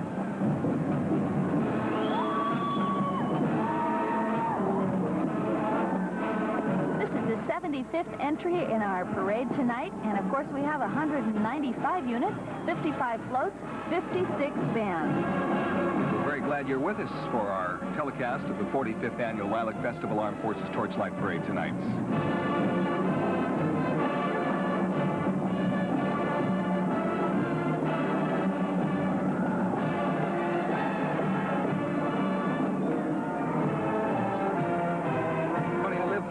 Within a few miles of Ferris High School, and I can hear the band practicing early in the morning.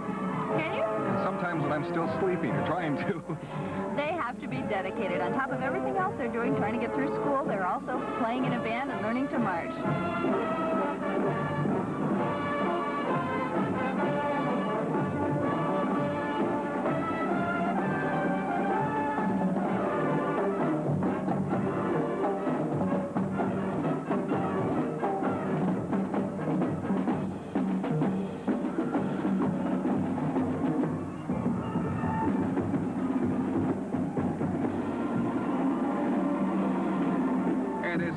Salute to Canada. We have more of our friends from the north with us tonight. The Calgary Stampede Royalty, led by the 1984 Stampede Queen, Pat Brown, riding her 4-year-old registered quarter horse, and accompanying Miss Brown are her 2 princesses, Monica Torchlight and Michelle Fussell. And the girls are followed by the Calgary Stampede's Chuck Wagon, pulled by a 2-horse team with the driver who's called Shotgun.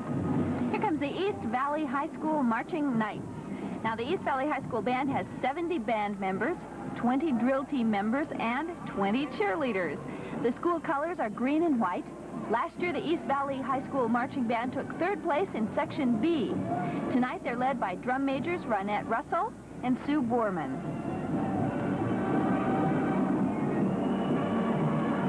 Their hair may be wet, but they're loving every minute of this parade tonight.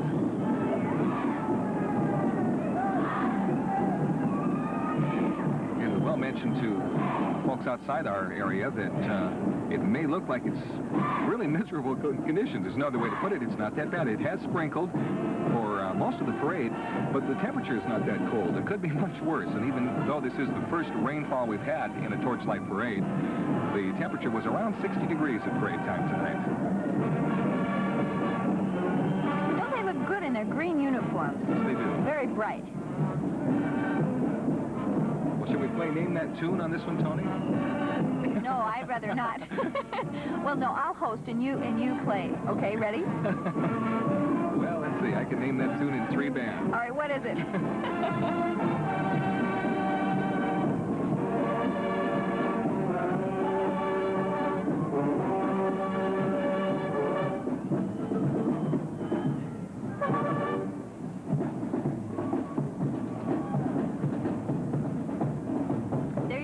KHQ cameramen out there trying to get good shots of the band.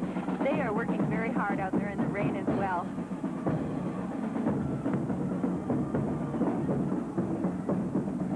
Okay, what was my time limit? The name of that tune was The Horse. Cliff Nobles did that in 1969, I believe, Tony. Pretty good, John. Pretty good. Would you believe I never played in a band?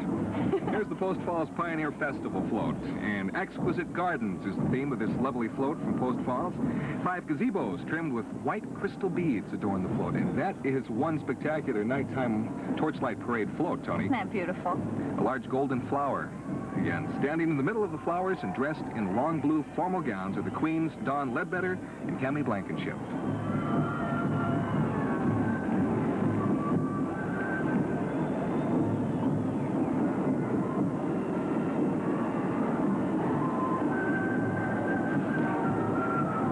It's always inspiring that these small towns in our outlying areas come up with such beautiful floats every year. Yes, it is. We're so glad to have their participation.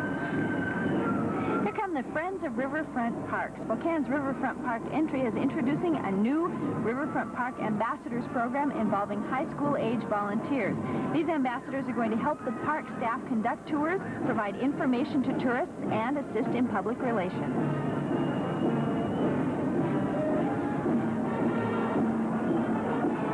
And the Washington Air National Guard Color Guard. Normally you see them at the beginning of the parade. Here they are in the middle. It's a 45-member color guard from the 141st Air Refueling Wing, Fairchild Air Force Base.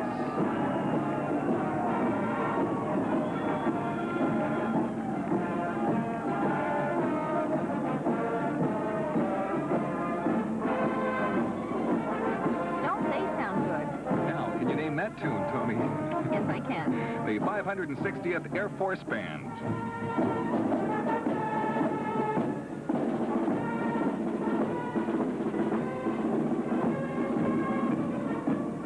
This is the Cashmere float. This year's theme for Cashmere is Happiness is Cashmere, home of applets and cutlets.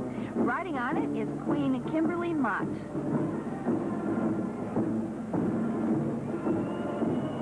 The 39-foot float has 3 revolving discs depicting the applet and cutlet products on one side of the larger center disc, and on the other side their factory where the fruit candies are made. On the other side of the front disc is a painting of the Cashmere Valley, mountains, river, and fruit. Hi, I'm Kimberly Mott, and I'm from Cashmere, and we're home of applets and cutlets, and our celebration is July 7th, and it's Founders Day, and we'd love to have you there. And there's Jill Getty on this side of the float. Jill is the princess. Yes. Got to meet both young ladies at their Junior Miss pageant back in March.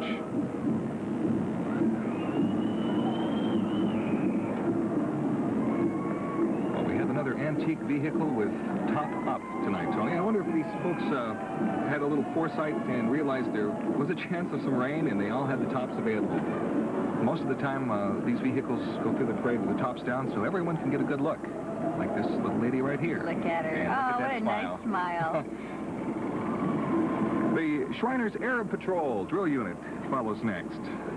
Sponsored by the El Khatif Temple, 60-member units led by Captain Kenneth Crampton. The Shriners are wearing red jeweled hats, green jackets, and red pants with white leggings. We have more of our unaffected by the rain parade viewers along the sidelines tonight. I have to tell you, well, before the parade began, when we were chatting with some of the crowd, I saw a young lady wearing a nose warmer. Yes, I saw that. She's not going to be cold. You look like a character out of that Cat Ballou movie. The Shriners do great work, of course, with their Crippled Children's Hospital here in Spokane. Yes, and they've received numerous first and second place awards in the Pacific Northwest drill competitions. They do like performing in parades, Tony.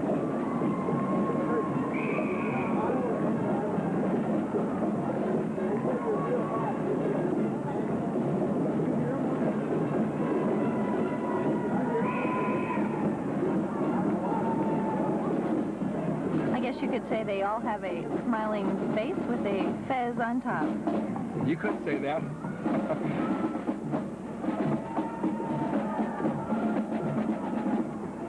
The Orofino High School band and thrill units next, and the band's wearing Cavalier-style uniforms. Blue pants, white shirt with full blouse sleeves, gold cummerbund, blue hat, and gold plume. And they're instructed by Mr. Allen. The drum major is Ed Moore. The Orofino Maniac Twirlers are a 20-member unit with solo twirler Melissa Hullett, head majorette Brenda Peterson, and instructor Pam Clift. Giving credit to just about everybody there.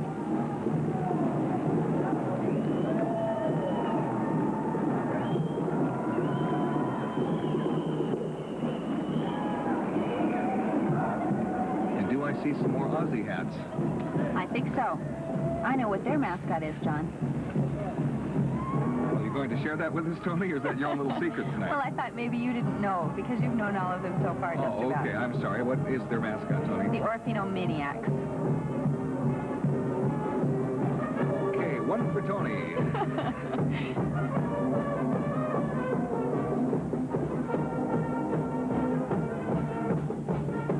Does that have anything to do with the fact that they're playing the Maniac theme? I don't know. Is that it? Here comes the float. This is a beautiful float, the Orofino Celebrations Incorporated float, and riding on it is Queen Kimmy Paris. Hello, I'm Kimmy Paris, Queen of the Clearwater County Fair and Lumberjack Days. I'd like to invite you to our celebration held September 13th through the 16th. I hope I'll see you there. Also, riding on the float, we have the Court, Annette Adams, and Angie Snyder. Lumberjack Days in Orofino are September 14th, 15th, and 16th. This year's float is dedicated to the memory of Lori Hall, who was an inspiration to everyone in Orofino and Clearwater County. Now, you'd know those were antique cars without even seeing them by those distinctive horns. This is the Capitol Lake Fair float. They have the The float is entitled Lake Fair's Summer Song. Standing in the center beneath the blossoming cherry tree is the 1983 Lake Fair Queen, Miss Cecilia Carson. Also riding on the float are Princesses Michael S. Keating and Christy Losey. The highlight of the design are 6 sculptured white arches, swagged in hundreds of yards of pink and fuchsia beads that carry out the colors of the beautiful gowns that are worn by the Lake Fair royalty. The Capitolarians are also the Olympia Lake Fair ambassadors of goodwill, and they're traveling with the float throughout Washington, Oregon, and Canada. And they're the men walking along beside. Well, again, Toni, the streets may be wet tonight, but I think it adds to the color of our parade. The reflection from the lights and those beautiful floats, it's enhanced by the fact that the streets are a little damp tonight. That float is certainly lit up. We're going to pause for a break right now. We'll be back with more coverage in just a minute. Coverage of the 45th Annual Lilac Festival Armed Forces Torchlight Parade here on Q6 in Spokane and Channel 25 in Southwest Washington. You're seeing the Tri-School Girls Bugle Band. 100 young ladies from Cranbrook, B.C., dressed in brilliant red and white uniforms, and they're playing the bass, snare, and tenor drum, cymbals, and valveless bugles. The drill team in white with feathered hats, and they're twirling batons and flags, and they're under the direction of Joyce Metcalf. Here come the Royal Rangers Missionettes. Now, Christ, the Light of the World, is the theme of this float. It's done in blue, green, and in white. Signing for the deaf is Linda Carlson, and Vern Rivas, the gospel singer, is accompanied by many children riding on this float. Sponsored by the Royal Rangers Missionettes.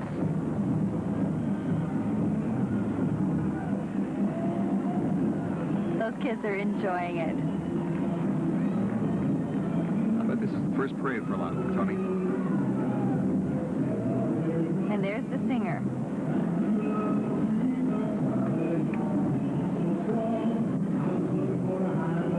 And as you can see, that is number 91 of the units in our parade tonight.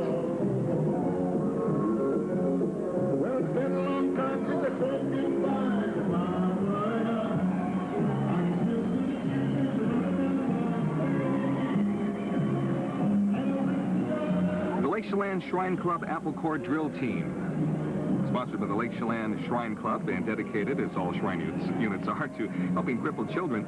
Their unit consists of 10 ATC Hondas, and the riders are dressed in white coveralls and the traditional El Petit fez. Isn't that wonderful? Look at them. They're having a great time. And again, from the Lake Chelan area, and inviting everyone to come on up for their Apple Knockers Jubilee in September. And these are the Blue Mountain Riders. Wearing red and white, this group of riders have won numerous awards with their abilities. Especially for the Torchlight Parade, they've added lights and on their hat bands and lights on the breast collar of the horses. They'll be drilling the horses during the parade. They're doing wagon wheels, parade front, and numerous other movements. The Blue Mountain Riders. There's some folks staying high and dry and enjoying the parade tonight.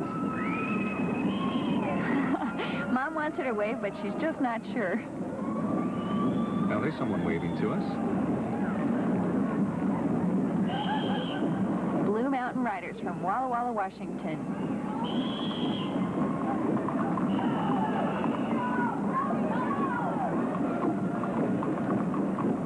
You can even hear the clip-clop of the horses on the street, Toni.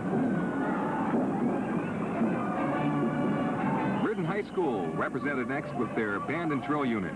It's a 40-piece marching band wearing maroon and gray, and the band will perform traditional Sousa marches. They're under the direction of Frank Atkinson.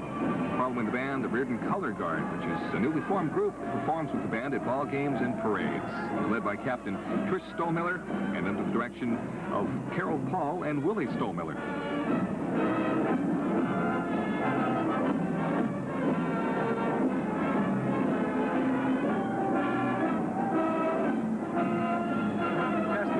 Day, Toni, they have a sign that is, as you enter the town, you pass the sign, and it tells about all the athletic championships the school has achieved, and it's getting to where the sign's getting to be bigger than the town is. Yes, they do have a good number of athletes in that town. The band isn't too shabby either, John. Oh, they sound very good tonight.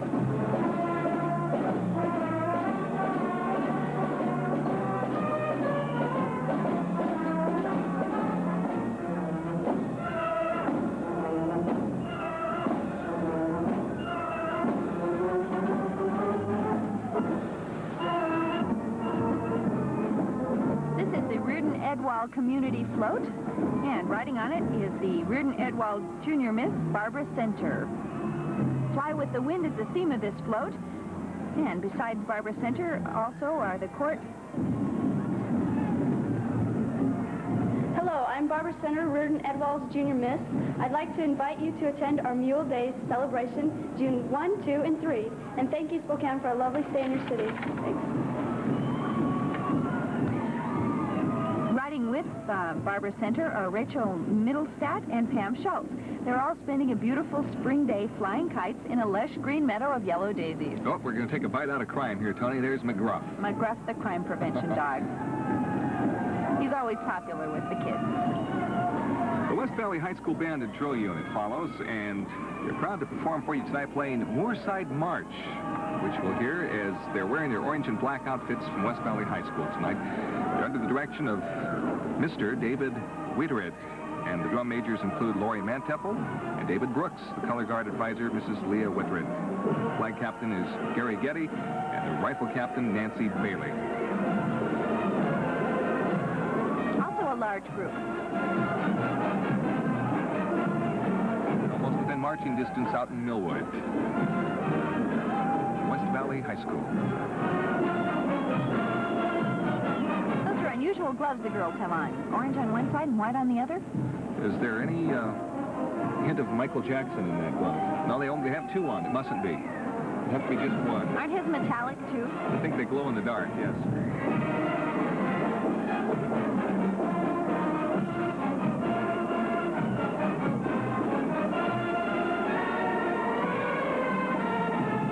On ruffled shirts.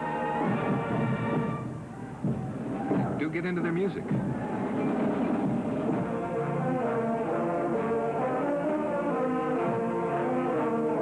They make a very impressive sight.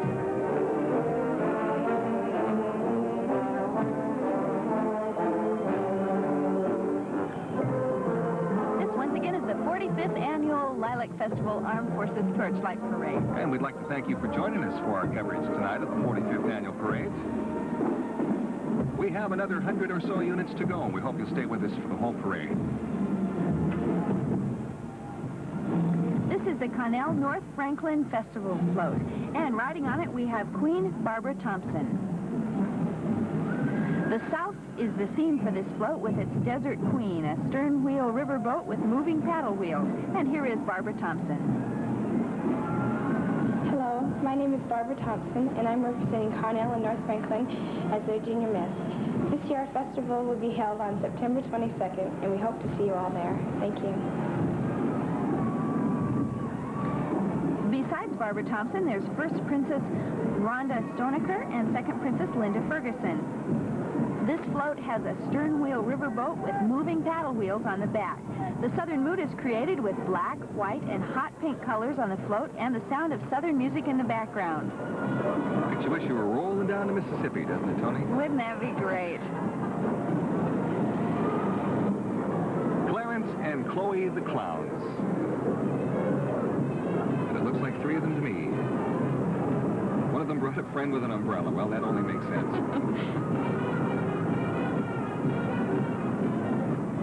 Here come the Okanagan Bulldogs, the marching band. The Okanagan Bulldog Marching Band consists of 40 members, marching in their school colors of crimson and gray.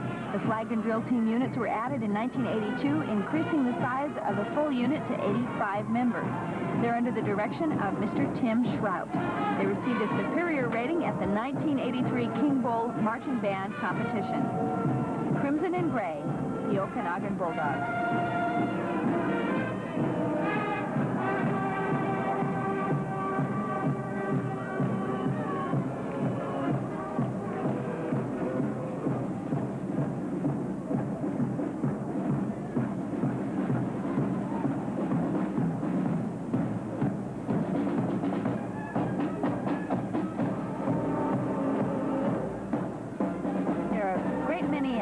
Going on in Spokane all this past week and then tomorrow as well, John.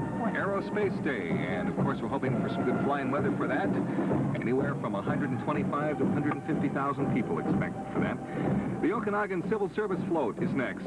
Snoopy and his friends. And the theme of the Okanagan Chamber of Commerce float features, of course, the famous Snoopy atop his doghouse, accompanied by none other than Charlie Brown and Lucy. Children on top of the float are Becky, Christina, and Melissa Sloan. Glad to have them in the parade tonight. And they have that wave memorized, don't they? They look great. We're going to pause for a break right now. We'll be back with more coverage of the parade in just a minute. Daniel Lilac Festival Armed Forces Torchlight Parade live from downtown Spokane tonight. And here is the Gonzaga Prep Band. 84 members strong and wearing uniforms of blue, white, and gold. Followed up by the Gonzaga Prep cheerleaders.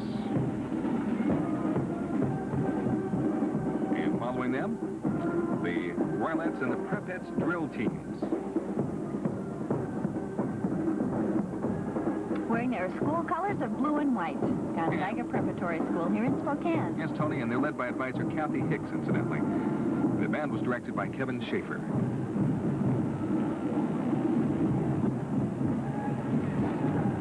This is the Washington State Sweet Queen, Lene Hemmer.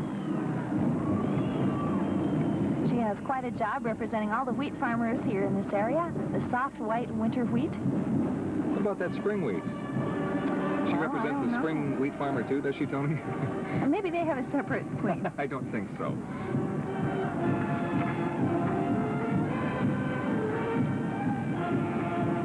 The Kennewick Lions. Here's the Kennewick High School Band consisting of 60 members and under the direction of Nancy Elliott.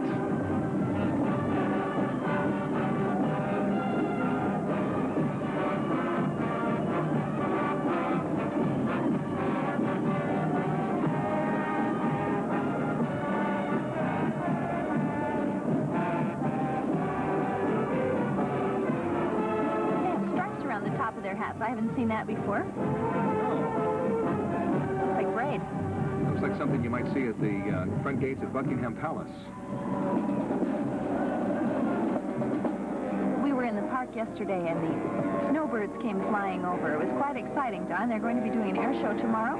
Oh, you saw the snowbirds? Yes. They do put on quite a show, Toni. And that will be pretty much at the conclusion of the Aerospace Day out at Fairchild. But I have seen the snowbirds perform before, and they are spectacular. Here comes the Tri-City Water Follies float. Riding on it is Queen Paris Page.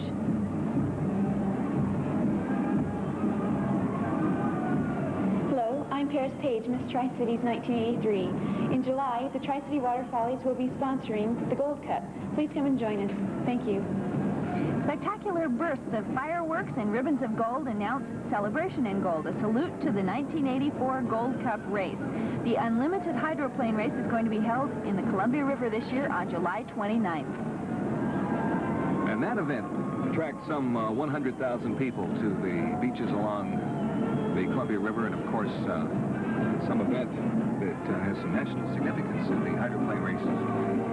Riverside High School's marching band performs for us next, and they're marching into view in their colorful red and white uniforms with Aussie hats again, and they'll perform to Coronado. That's a Spanish march, and they'll also perform Washington, a traditional post-march. I think that's what they're playing now. Riverside High School from Chattaroy, Washington, just a little bit north of Spokane.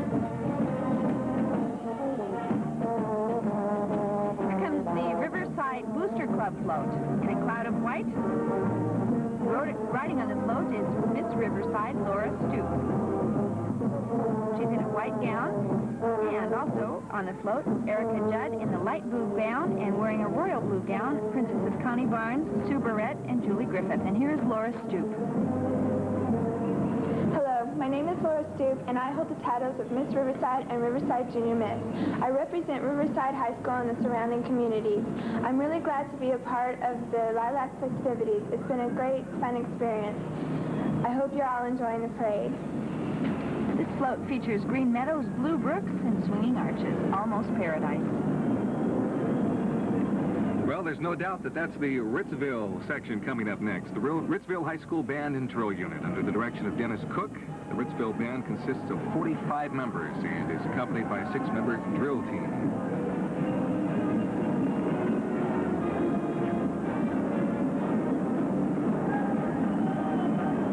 The event in Ritzville now, there has been some jockeying around of of main events that they have every year, and now they have what they call their Wheatlands Community Fair, Tony. Concert in the Park will be Ritzville's theme coming up this year.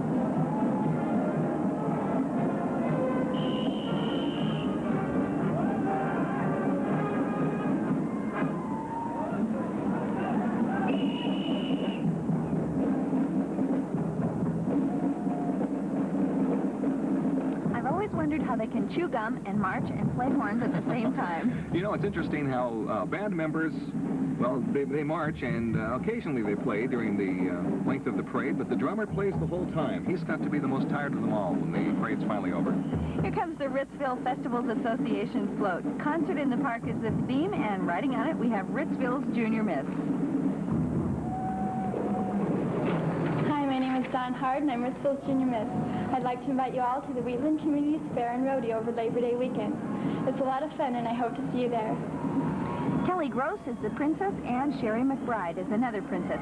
Now, Concert in the Park is the theme. It's shown in shades of green, featuring a gazebo filled with animated bandsmen. On the rear deck is a late-arriving bandsman, but he made it in time for the parade. Ritzville's Junior Miss is on the front deck, and the princesses are standing under a tree to the rear of the float.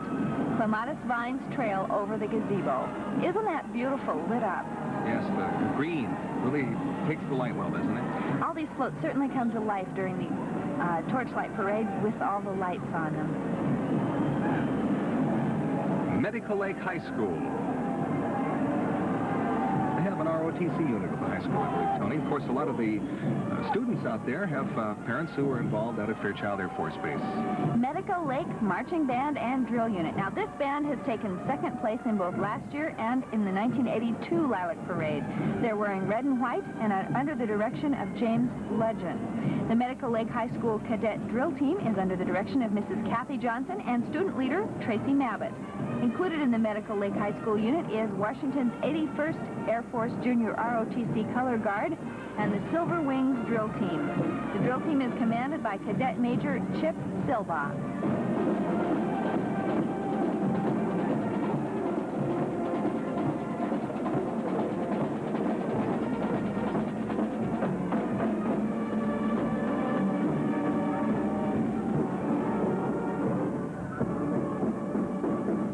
We mentioned the Fairchild involvement and involvement with the people of Medical Lake, Washington, with Fairchild Air Force Base. It's only appropriate that they follow the Medical Lake High School people with the Air Force Base float. The colors of the float are the traditional red, white, and blue with the floral design of the Air Force cruise missile.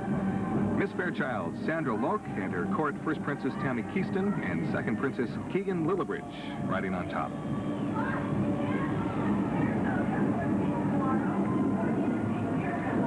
The Budweiser van. Tony, you know the Budweiser Clydesdales quite well. You've talked to some of the horses personally, is that correct?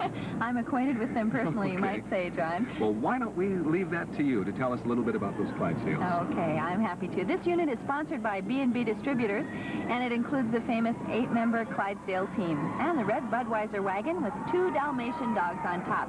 What you're looking at right now are the vans, which the Clydesdales are carried in, of course. The horses are in the truck tonight because of the rain, I suppose. You can see one of their feet there. The team travels with a total of 10 horses, although usually you only see 8 in a hitch pulling the wagon. There are 10 altogether. Maybe we should explain, Tony, the folks I'm sure would love to see the Clydesdales perform, and you can hear some of the cheering for the horses as they go by. These are heroes, actually. They're media stars. The harnesses the horses wear are worth $80,000, and they can't get them wet. That's right. The horses themselves are worth $10,000 apiece. Now, if any of you are in the area and wanting to see the horses, I believe you could probably stop by the fairgrounds tomorrow during the day and take a look at them. They are magnificent animals. Actually, Tony, if we can remind everyone, they're out at the Aerospace Day tomorrow to perform, and hopefully we'll have good flying weather and Clydesdale watching weather out there. They will be making an appearance and a performance out on the airbase, so please come on out to Fairchild tomorrow. And one last thing, I did spend the day with them yesterday, and I'll be doing a story on PN Magazine. It will be on in a couple of weeks, so be sure and tune in for that, and you can get a close look at the Clydesdales. Well, Othello's Community Festivals coming up next. Here's the Othello High School Husky Marching Band. Now, there are 40 members in the Husky Band wearing red and white uniforms. The band has already performed at over 30 activities this year. They won first place in the Adams County Parade. They're led by drum major Jackie McFarland and twirler Albina Ramirez. The Othello High School Husky Marching Band.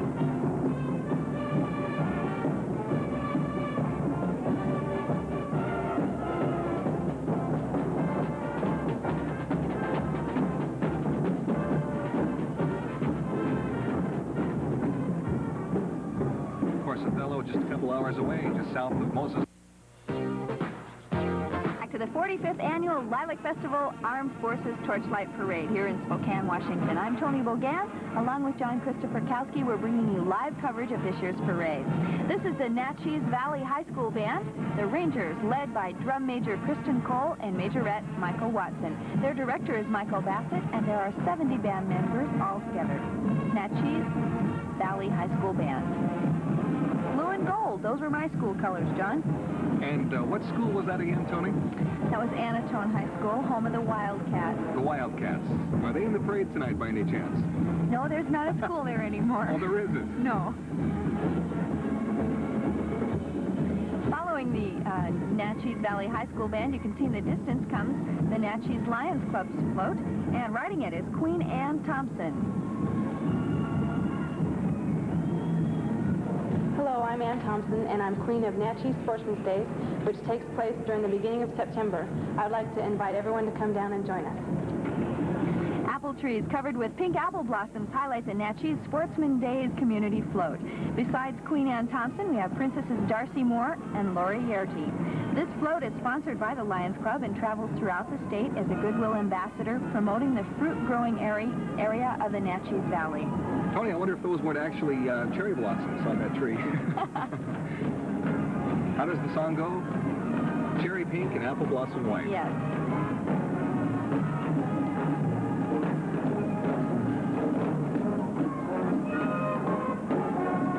The Duluth High School Viking Band, wearing red and white uniforms under the direction of Scott Gregory, 25 band members and six drill team members in the musical unit. Performing on Broadway. Actually, we're on First Avenue in Spokane for tonight's 45th Annual Lilac Parade. And here is the Palouse Community Float. Riding on it is Queen Kelly Arland. Hi, my name is Kelly Arland, and I'm Miss Palouse. I'd like to invite all of you to Palouse Days, September 15th and 16th. Thank you. This float depicts a park scene in the Victorian era, complete with gazebo frame and ornate benches. It's designed in green, white, and pink. The Queen, Kelly Arland, is riding with her court, Lene MacDonald and Jackie Motter. They're wearing full-length handmade dresses with hoop skirts in pink and white. Harrington High School, 50 miles to the west of Spokane, and they're marching through wearing their red jackets, black pants, and white skirts. I'm sorry, white shirts with bow ties and white caps. They're under the direction of Craig Holman, and they have 33 members in their group. Hey, there's a good view of the parade from up there. Do you think that they're from Harrington?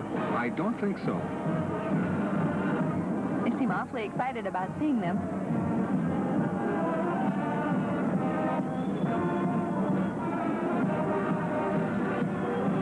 Their drum majorette has a big smile.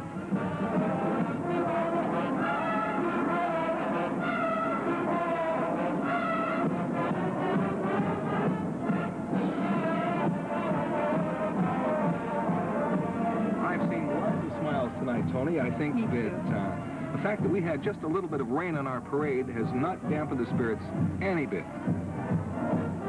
Quite a few spectators out tonight, too, in spite of the rain, and we're glad that you're tuned in at home, joining us for our live coverage of the parade here on Q6.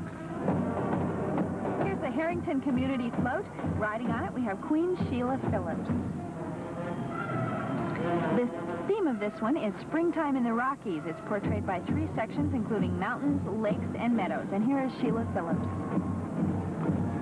Hi, my name is Sheila Phillips, and I'm Miss Harrington. I and my princesses would like to invite you to Harrington for the annual Fall Festival Barbecue, September 23rd. We hope to see you there. The predominant color of this float is green for the mountains and meadows, and there's a red canoe floating on a blue lake. An apple tree highlights the meadow. Besides Queen Sheila Phillips, we have Princesses Melanie Harder and Nelma Quegg. They're dressed in gingham gowns of pink, yellow, and blue. Some serene city. Again, we're very lucky, I think. Some people would think the rain would be to the disadvantage of a parade, but I think it's accented all the colors. The beautiful parade floats. Torchlight parade is what it is, of course, and the reflection in the water, I think, makes it that much more beautiful tonight. Even if this is our first parade that has had rain. Performing for us now, the Davenport High School Band, under the direction of Jackie Brown. And as you can see, they're known as the Gorillas. By too many high schools with the nickname of the Gorillas. No, you don't. In fact, I still have my Davenport Gorilla towel they gave me a few years back, Tony. One of those things you always hold on to for rainy days.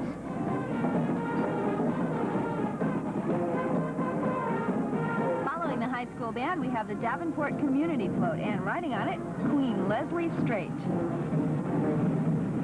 Hi, I'm Davenport's Junior Miss Leslie Strait. I'd like to invite you to Pioneer Days, July 13th, and the Lincoln County Fair the first week in September. Hope to see you there.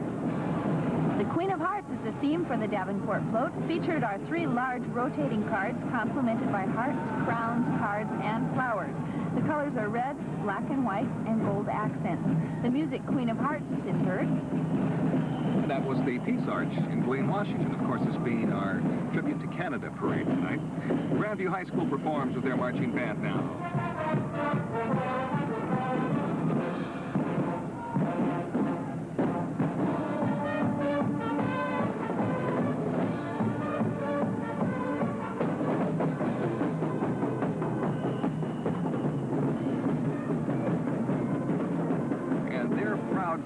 Float, 75 years, it says.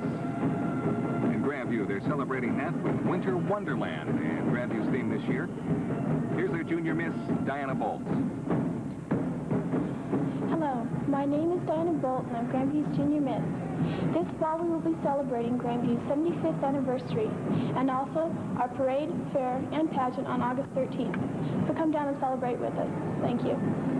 And at the 137-unit point of the parade, we're going to take a break. Stay with us.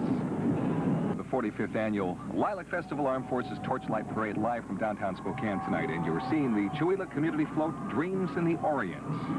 That's the theme of this year's Chewelah Parade entry, and the float is being ridden by Queen Grace Leaf. Hi, my name's Grace Leaf, and I'd like to welcome you to Chautauqua Day celebration in Chewelah. Chewelah is just 50 miles north of Spokane. It's the biggest arts and crafts festival in 3 states. Meanwhile, have a good summer. And there was some smile. Young lady, very glad to be in the parade tonight. The Colville High School Marching Band, marching to How the West Was Won. This is a band of 85 members under the direction of Ken Collins. They're accompanied by their cheerleaders who are under the supervision of Barbara Christensen, the Colville Indians.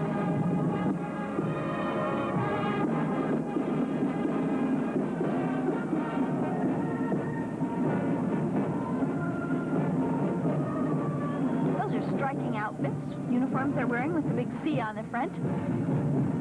We have had very good luck with visiting with the folks in the Colville area. Some very friendly people up there, Toni. Here come the Indians at the end. The Colville Community Float Association float. Colville Alive is the theme of this float, featuring Washington and Canadian flags spinning together.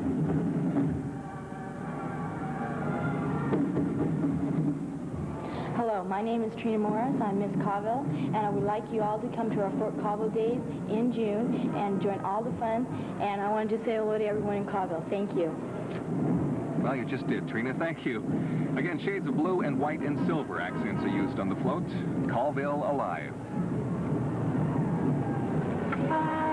And here comes the Creston Community Float, ridden by Queen Kelly Copenhaver. Hi, my name is Kelly Copenhaver, and I'm Miss Creston of Creston, Washington, and we're celebrating our Creston Community Days, May 26th, and I hope you can all come out and have a good time with us. Thank you. The theme of this float is Saturday in the Park. It's set in the early South with Queen Kelly as a typical Southern belle. The park scene is represented in green, blue, yellow, and pink, and their celebration once again, May 26th. Well, we found out a little earlier that dresses are back in this year, Toni. Here's the Shadle Park Marching Highlanders. Shadle Park Marching Highlanders proudly wear the green and gold that symbolize the pride of their school, and they wear the Henderson plaid in the true Scottish Highlanders tradition. During the fall of 1983, they appeared by invitation at the University of Idaho and performed as a finalist in the Northwest Championship. Now, their band, which follows, has received superior ratings in every event. This 110-piece band is directed by Bill Snyder.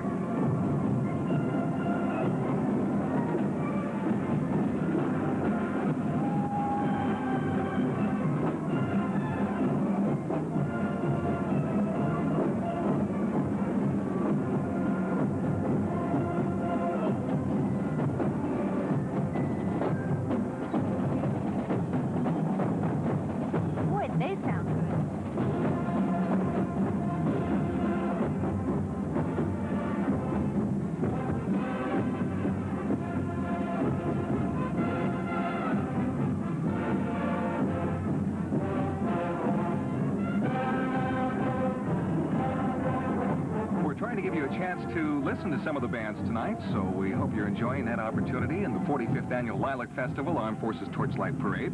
Coming up, the men in the pink jackets, the Appalarians from Wenatchee, attending the Washington State Apple Blossom Festival floats.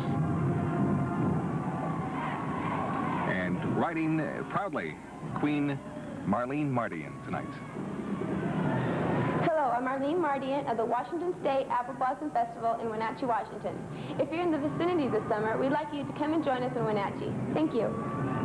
Thank you, Marlene, and the lovely queen she is. Riding with her, some of the attending princesses, Miss Darcy Bird and Miss Darcel Reikia.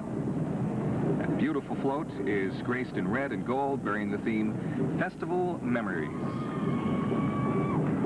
Hello to everyone in Wenatchee, my hometown. The Kamiakan High School Marching Band is next under the direction of John P. Owen. This band boasts 100 members. They have a flag and rifle drill team that has 24 members. The Kamiakan Band rated a superior in the Central Washington Music Education Large Group Contest this year. And as we've mentioned, we're trying to give you an opportunity to hear each of the bands as they go by, so let's listen to this one.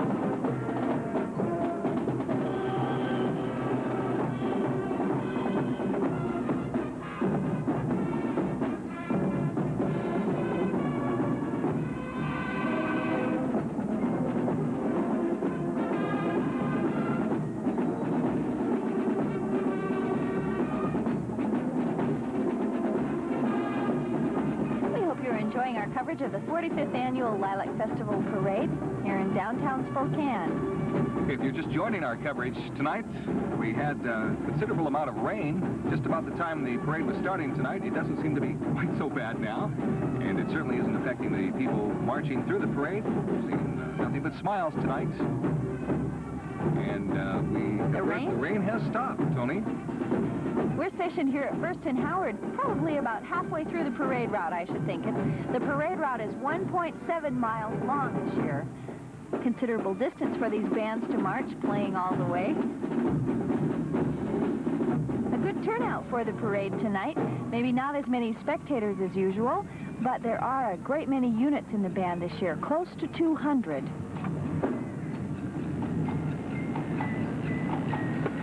We're going to pause for a break right now. We hope you'll stay with us for more of the Torchlight Parade. This is the Benton Franklin County Fair Float.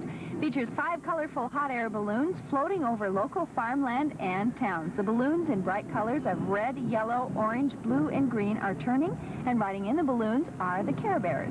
The Benton Franklin Fair will be August 18th through August 25th. The Grand Parade will be on August 18th in downtown Kennewick. That's some unusual float, Toni. I don't think I've ever, in all my years, seen a float quite like that connected in, well, how many sections are there? Little train. 5 of them, I believe, yes. 5 hot air balloons. And the Palomino Patrol with the El Catif Shrine follows closely, riding Palomino horses with black saddles and bridles. Their motto is that they ride so that crippled children can walk. And their uniforms are gold and red with green stripes. The Palomino Patrol.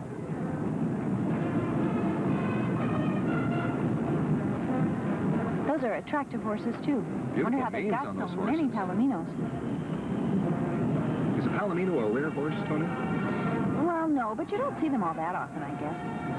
The Tico High School Band, the Tico Tigers. This band has 33 members, Toni, and they're under the direction of Eric Mersch. Tico, Washington.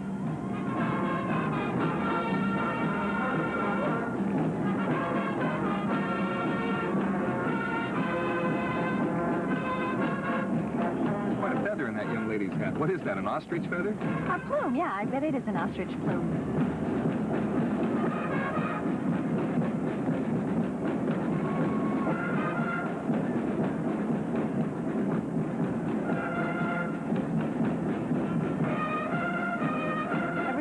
Of course, they have Slippery Gulch Days. Does every town have a Slippery Gulch Days, or is it just Tico? I think it's just Tico.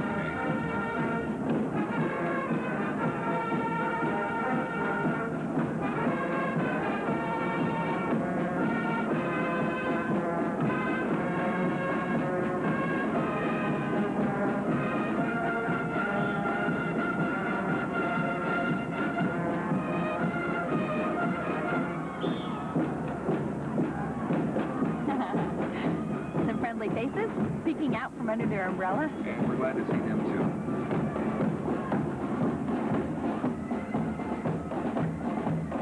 And this is the Tico Slippery Gulch Float. Riding on it, we have Queen Holly Wolf. The highlights of this float, stained glass fantasy, are panels and butterflies.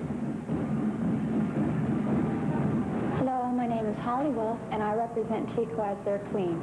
We will be holding our annual Slippery Gulch 4th of July celebration, and we'd love to have you all come down. Our fireworks display is the best in Whitman County, so be sure to join us. Thank you. The colors of pink, silver, and white were chosen to complement the long dresses of mauve, white, and burgundy that are worn by the Tico royalty, including Queen Holly Wolf, who you just heard, and her princesses Margaret Willard, Joanne Evans, and Cammie Kreckenberg. Here's the North Spokane Composite Squadron Civil Air Patrol. And they're led by Major Anita L. Lindner. They placed first in the state drill competition and third place in the regional drill competition in 1983. The North Spokane Composite Squadron Civil Air Patrol. This is the North Central Indian Marching Band. The band wears red and black uniforms, and the drill team is in the traditional Indian-style drill uniform. Their music is red and black and Strike Up the Band. Drum majors are Dave Brown, Amy Wortman, and Sherry Reed. The drill team is led by Captains Lisa Winder and Laura Fodee. The North Central Indian Marching Band.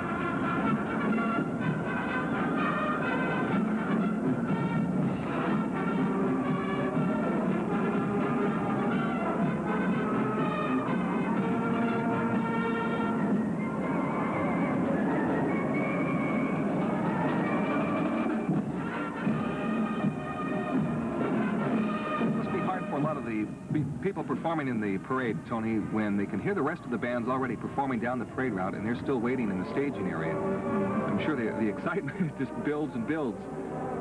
Well, finally they get their opportunity to play here on the television. North Central High School.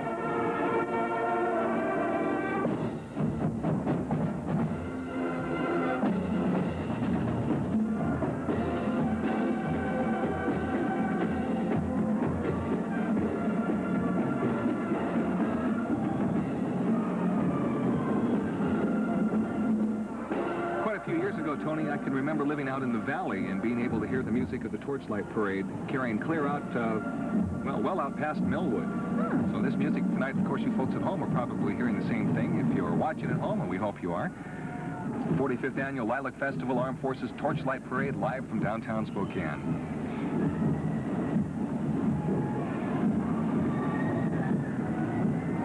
The Freighted Community Float is next, and their theme is America the Beautiful, the Fruited Plain. Riding the Freighted Float, Queen Jan Smith. Hello, my name is Jan Smith, and I represent the community of Ephrata. June 30th, we'll be having our annual Sage and Sun Festival. I hope to see you there. Thank you. You probably recognize how that float is adorned, Toni. That's grain elevators in silver and brightly colored fruit and vegetables adorning the float. Never looked that good before, John. Here comes the Spokane County Sheriff's Posse. They're clad in green pants with tan and green shirts and white chaps. The captain is Kenny Bramer and the drill master, Bill Wilcox. The Spokane County Sheriff's Posse.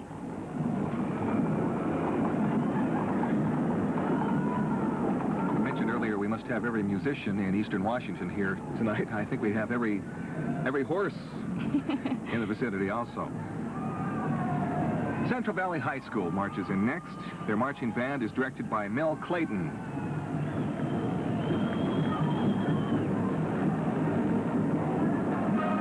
Good-looking group of girls there. It's obviously the cheerleaders. 160 members in their band. Blue and white uniforms again. Drum majors are John Midman and Dana Williams. Their symphony and jazz bands just returned from an invitational music festival held in Colorado Springs. Here's their drill unit.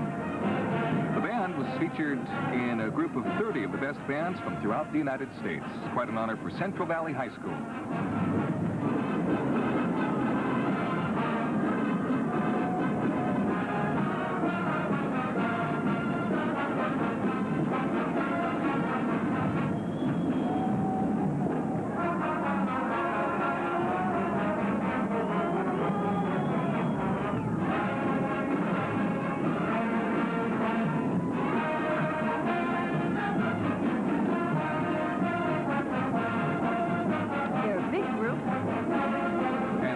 Hats would you describe those as, Toni? Well, they're not fuzzy. Are they Aussie hats? Aussie hats. Yes, those are Aussie hats. Well, I can see why so many groups choose them. They look really good on the students. And I'm sure they're in demand this year, or at least tonight with the rain we had earlier. They wouldn't be as cumbersome as the big ones either.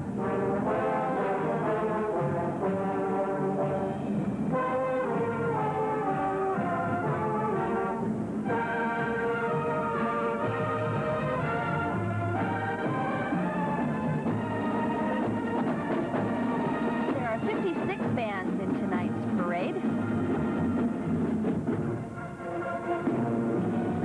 Well, I haven't been keeping a running total, but I would say we've seen a good portion of them already, Toni. 195 units altogether, and we'll be getting back to our parade and seeing just what's left in it in just a moment. Please stay with us.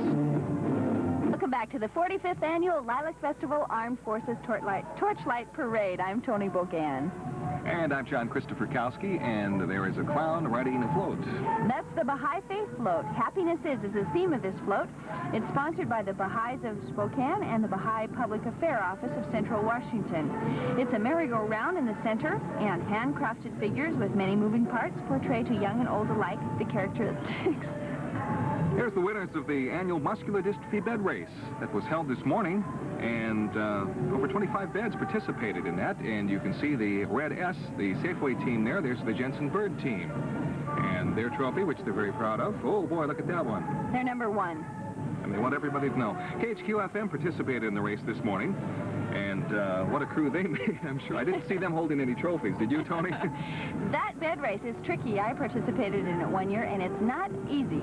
I participated, too, and we won't go into too great a detail how we did. You didn't win? We didn't. We didn't make it to the finish line. I don't think the wheels were on our bed by the time we got halfway through the course. It takes a lot of practice. It's a good event. What an energetic bunch, and they've got a USA Olympic sign to show off to everyone. I wonder if this will ever become an Olympic event. Bed racing? I don't know if it'll make the Olympics or not. I think we're going to see it continue to be popular here in Spokane, though. Participation's grown every year. 25 beds. I would imagine they ran several heats. Everyone got a trophy, it looks like, too.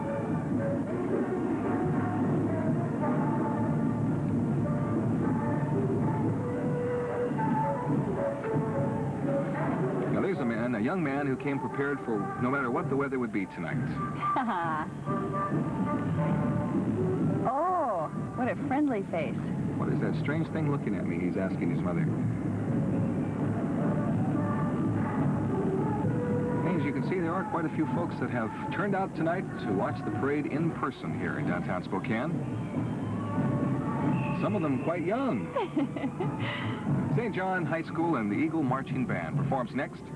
And this 40-member band's wearing their crimson blazers and pants with a gold stripe and gold shako hats, and they're under the direction of Susan Kramer.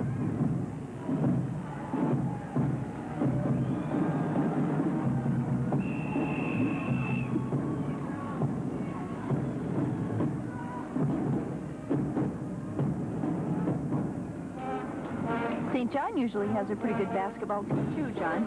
Yes, and they're no stranger to Spokane, where, of course, the State B basketball championships are held every March. This is the St. John Community Float. Riding on it is Queen Lynn Gordon. Hi, I'm Lynn Gordon from St. John, and I'd like to invite you all for our St. John Stock Show, April 26th and 27th. Hope to see you there. This unit is brightly decorated in red, yellow, and orange rotating sunbursts for the theme of Summer Sunrise. More sunbursts create a gold backdrop for the Queen Lynn Gordon, who we just heard, and her princesses Colleen Swent and Cammie Countryman. And Toni, there's a good indication the rain has stopped. There are some young princesses and the Queen riding a float without plastic over them. And with dry hair. Yes. They all look lovely, John. Surprisingly, they don't look cold. They just look like they're really enjoying themselves. Well, that waving probably keeps the adrenaline going. Here's the Spokane Tour Train. And this 1890-style train provides fun and excitement for the whole family by providing hour-long tours during the summer months, sponsored by Empire Lines, Gray Lines of Spokane, a familiar sight around our city. I think you can board it down by the flour mill most days. And it looks like several have for a ride on the parade route tonight. There's Miss Piggy. Who's her friend, Toni? Do you recognize who that is with her? No. Oh, yes, of course. Well, here we have 4 1/2. This is sponsored by the Okanagan Volunteer Fire Department. And there's no question where the fire is. It's built by some enthusiastic, fun-loving volunteers. This alleged fire truck has a 1927 Model T truck as its front end and a 1930 Model A being towed backwards as its back end. The unit comes complete with lots of smoke and water. Yes, they're certainly squirting each other with it. And they're not worried about the rain either, are they? No, they just don't care a bit. After about 2 miles of listening to that siren, though, they might want to call it a night. They're followed by a group called the Spokane Clowns, the Spoke Clowns, a happy group of local clowns. And then we have the Moses Lake High School Band and Drill Team, led by Drum Major Kelly Cook. This band is dressed in maroon and gold, and their director is Leroy Anderson. Moses Lake. Moses Lake Chiefs.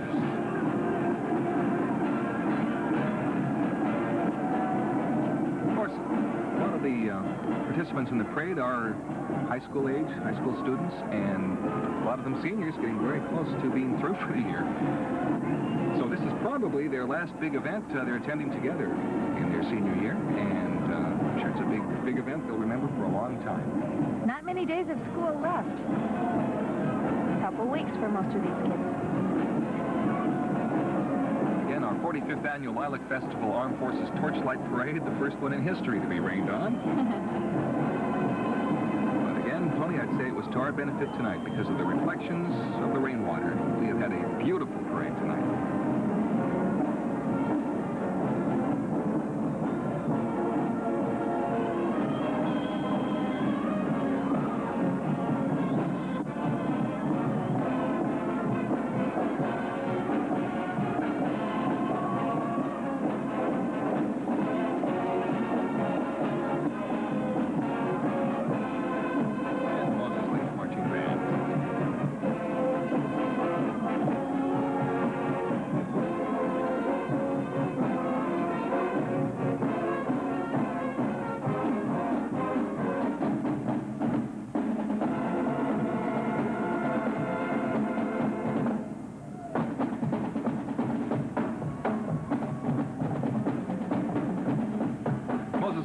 School Band leads the Moses Lake Spring Festival float into view. Hearts and Flowers is the theme of this float. And as you see, Queen Honey Castro is riding the float. Hello, I'm Honey Castro in Miss Moses Lake 1984. I'd like to invite all of you to the Moses Lake Spring Festival, May 24th through the 26th. Hope to see you there. You'll notice on the float 2 giant hearts that create a simple elegance accented by an informal rose garden with large butterflies. And the hearts are white. Beautiful float and a beautiful queen. Representing the Moses Lake Spring Festival.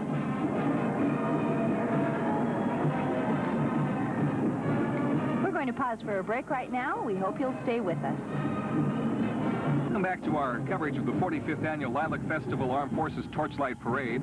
You're hearing the music of the Butte High School Band, and following them, the Butte High School Float. Sponsored by the Butte Public High School in Butte, Montana. It's very beautiful, 60 foot long, and it features 8 brightly colored butterflies, 5 of them with moving wings. And riding the float are 3 girls representing the Butte High School drill team, Shelley Wendt, Mary Cohn, and Colleen Griffith. Glad to have them with us tonight for the Lilac Festival Torchlight Parade. From Butte, Montana. That Butte band sounds pretty good too, John. Yes, they are continuing to play as they march off into the distance, and we're still hearing them here. Good-looking group. This is a beautiful float. Oh, is it? And look at the moving butterflies.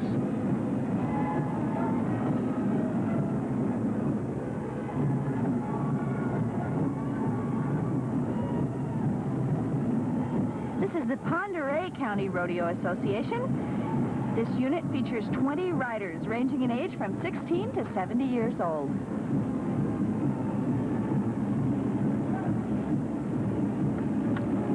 Our temperature has dropped a bit since the parade started. I had mentioned earlier, Tony, we had a little rainfall at the start of the parade, but we had a temperature of about 60 degrees, so it wasn't all that uncomfortable if someone were to have an umbrella or maybe some plastic to protect themselves from the rain.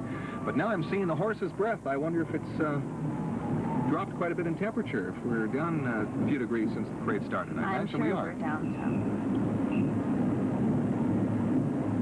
Here comes the Timberline High School Band, consisting of 27 band members. And I believe this is Timberline High School from Idaho, from the Panhandle.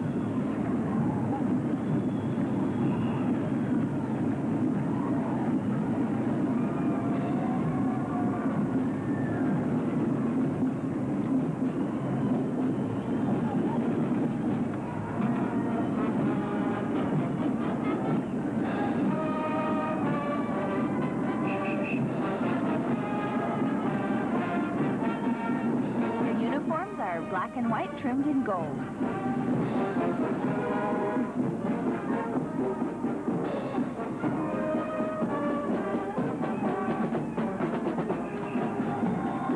Following them is the Pierce Community Float, and riding on the float we have Queen Tiffany Broyles.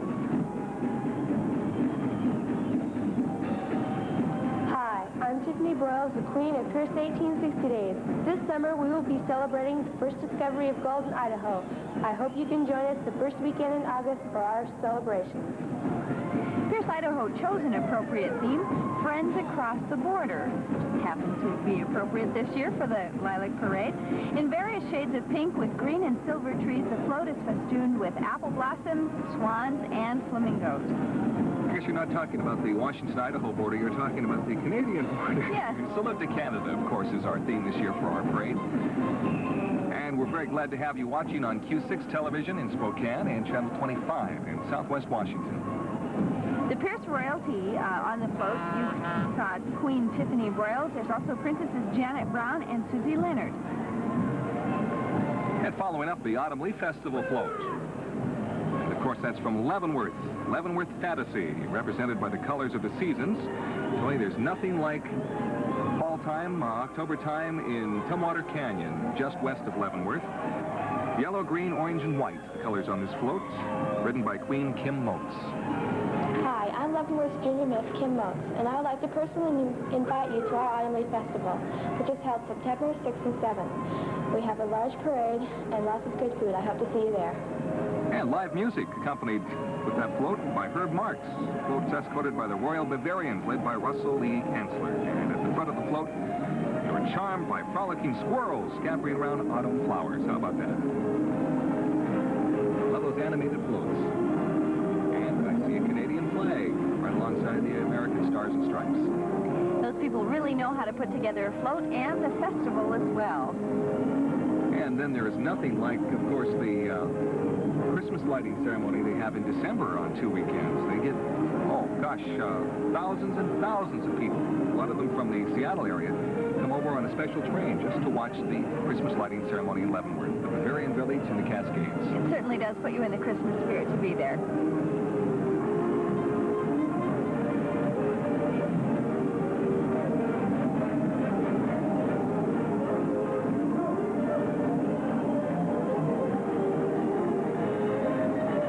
How in Leavenworth they have the music we're hearing right now piped all over the town, so you can't go anywhere in Leavenworth without hearing the Bavarian sound, and you really do get in the Bavarian spirit. This is the 1889 Silsbee Streamer Spokane Fire Department Centennial, commemorating the Spokane Fire Department Centennial Celebration. This is an 1889 Silsbee steam-powered pumper pulled by a modern American LaFrance engine.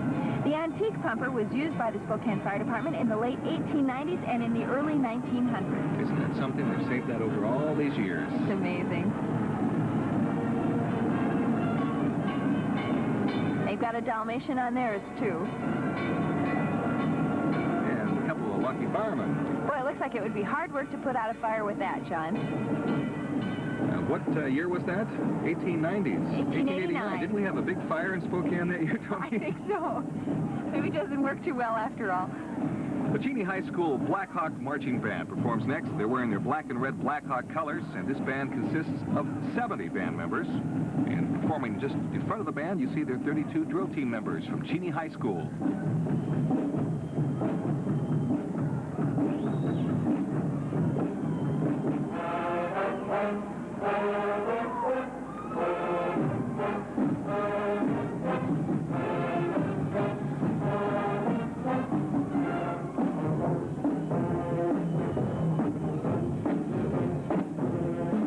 Wearing black and white uniforms with scarlet sashes, big C embroidered on them.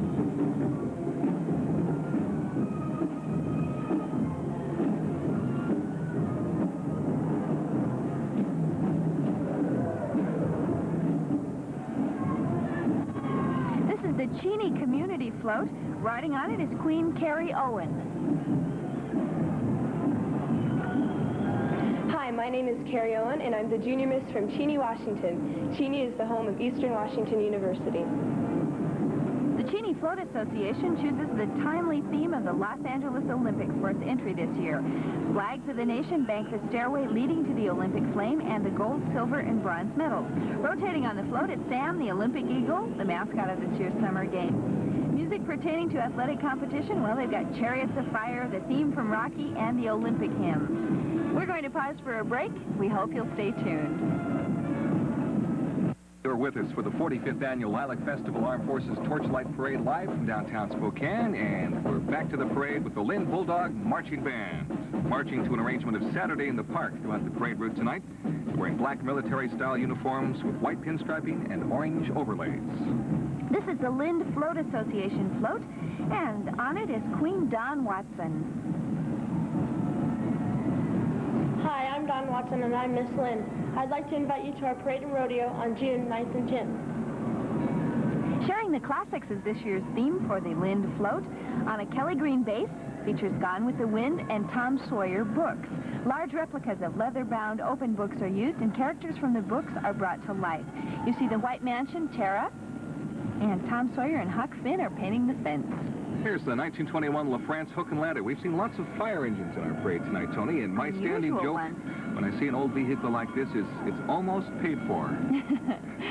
Dale Hale and the Valley Firefighters. Dale is the fire chief. It's hard to believe they ever used it. Look at what great shape it's in. Everything's so shiny and painted. Well, fortunately, maybe it didn't get much use at all, and that would be what you would hope for. course. Yeah, they've got the driver on the back. Here we go with the highly recognizable tiger. It's the Odessa High School Tigers.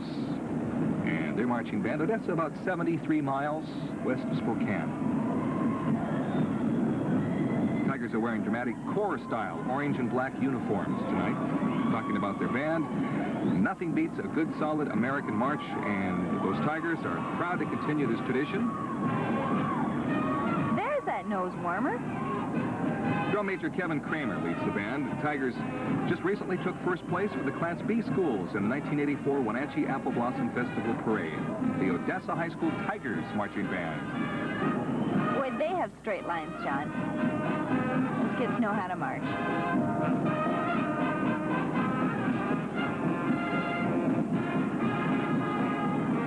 Watching the parade and the people on the sidelines, you can see most everyone has come out from under their umbrella now. The rain has stopped in downtown Spokane, and it's not such a bad night after all. The wind is tapering off, too. Tony, if you've ever wondered what all these people are doing after the parade, I've talked to some of these Odessa band members, and after the parade, they're going roller skating here in Spokane and having a little pizza tea. Well, that sounds like fun. Enjoying their visit to Spokane for the Lilac Festival Armed Forces Parade. Here comes the Odessa Community Float. Riding on it, we have a princess.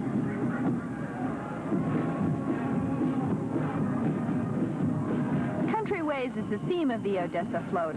A sleeping cowboy dreams away about the country life. Hi, I'm from Odessa, and I'd like to invite you all down to the annual Deutsches Fest, which is held September 14th, 15th, and 16th. Hope to see you there because it's a real fun time. This float portrays the different aspects of country life, such as square dancing, and there's a cowboy luring a bull with his lasso. Whether in Canada or United States, the ways of the country are much the same. Riding the float and dressed in Western clothes are Queen Maureen Limke, Princesses Leslie Bischoff, and Lori Salo. Alternate, Carrie Morris. Abe McDonald, riding a model of a popular bicycle in the late 1800s and early 1900s. The front wheel on this measures 4 feet 3 inches in diameter and has 72 spokes. Now look at that float. Rodeo quite popular in the Odessa area, Tony. Here comes the West Valley Junior High Panther Band, consisting of 180 members.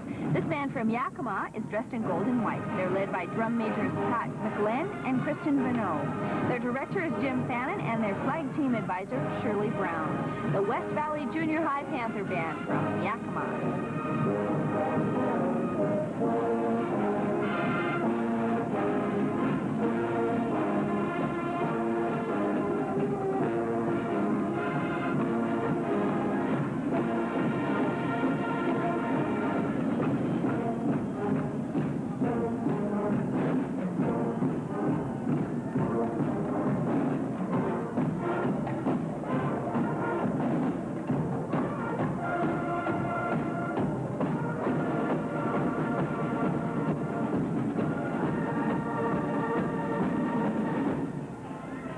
Voice for a junior high band, Tony. They certainly do.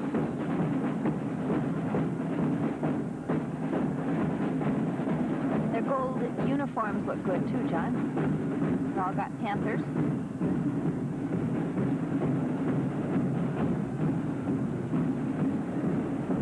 Well, if these kids stick with the band throughout their remaining years in school, they'll probably attend many lilac parades.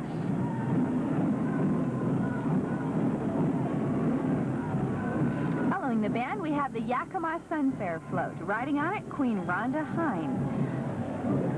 Our heritage, alive in '84, features a replica of a vintage trolley in a park setting. And here is Rhonda Hine. Hi, everyone. I'm Rhonda Hine, Miss Yakima Valley, USA.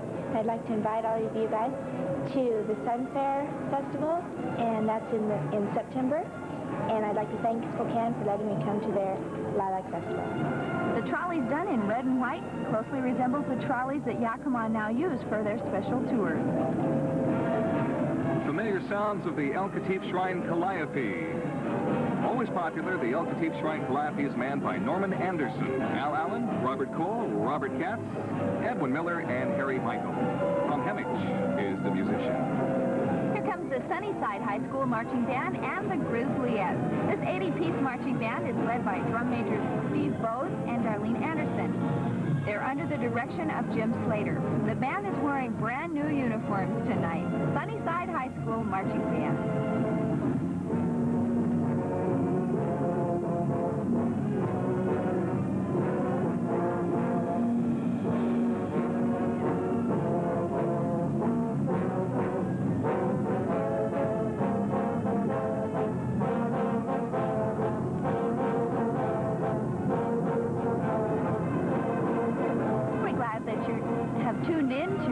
For the 45th Annual Lilac Festival Armed Forces Torchlight Parade here in downtown Spokane.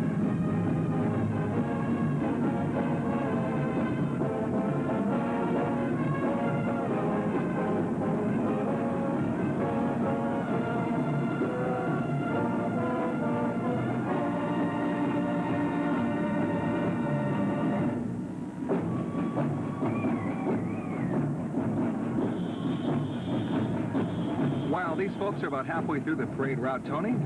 Quite a few of the others have already finished up and are on to other things, and many of them are headed back this way. I noticed them standing along the sides now watching the rest of the parade. Now that they've performed, they're going to enjoy the show a little bit, and we hope you have been enjoying our show tonight. And if you enjoy a show, you'll enjoy a good one tomorrow. Let me give a plug here for Aerospace Day out at Fairchild Air Force Base.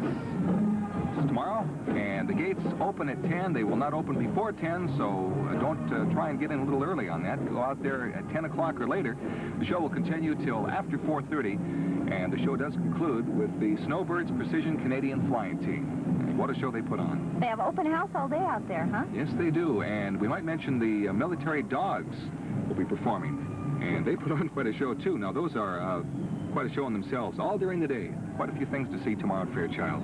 Here's the Sunnyside Community Float, and it features clusters of red and white hearts, and it graces Sunnyside's Heart of the Valley Community Float, ridden by Queen Tara Taylor. Hi, my name is Tara Taylor. I'm Miss Sunnyside. We will be celebrating our Sunshine Days Parade September 15th, and we'd like you to join us. Thank you. Looks like something straight out of Valentine's Day, doesn't it? Joining Queen Tara are Princesses Michelle Queensberry and Lisa Glenn. And they set a very special romantic mood, don't they? They certainly do. Beautiful float. We have had a lot of beautiful floats. Now, this is the Spokane County Fire District number 8. This pumper is a 1970 Ford Ward LaFrance Custom Ambassador with a 1,000 gallon per minute pump and 1,000 gallons of water. The Spokane County Fire District number 8 provides fire protection and emergency medical services to an area of 94 square miles around the city of Spokane. We're going to pause for a break right now. And who are going by?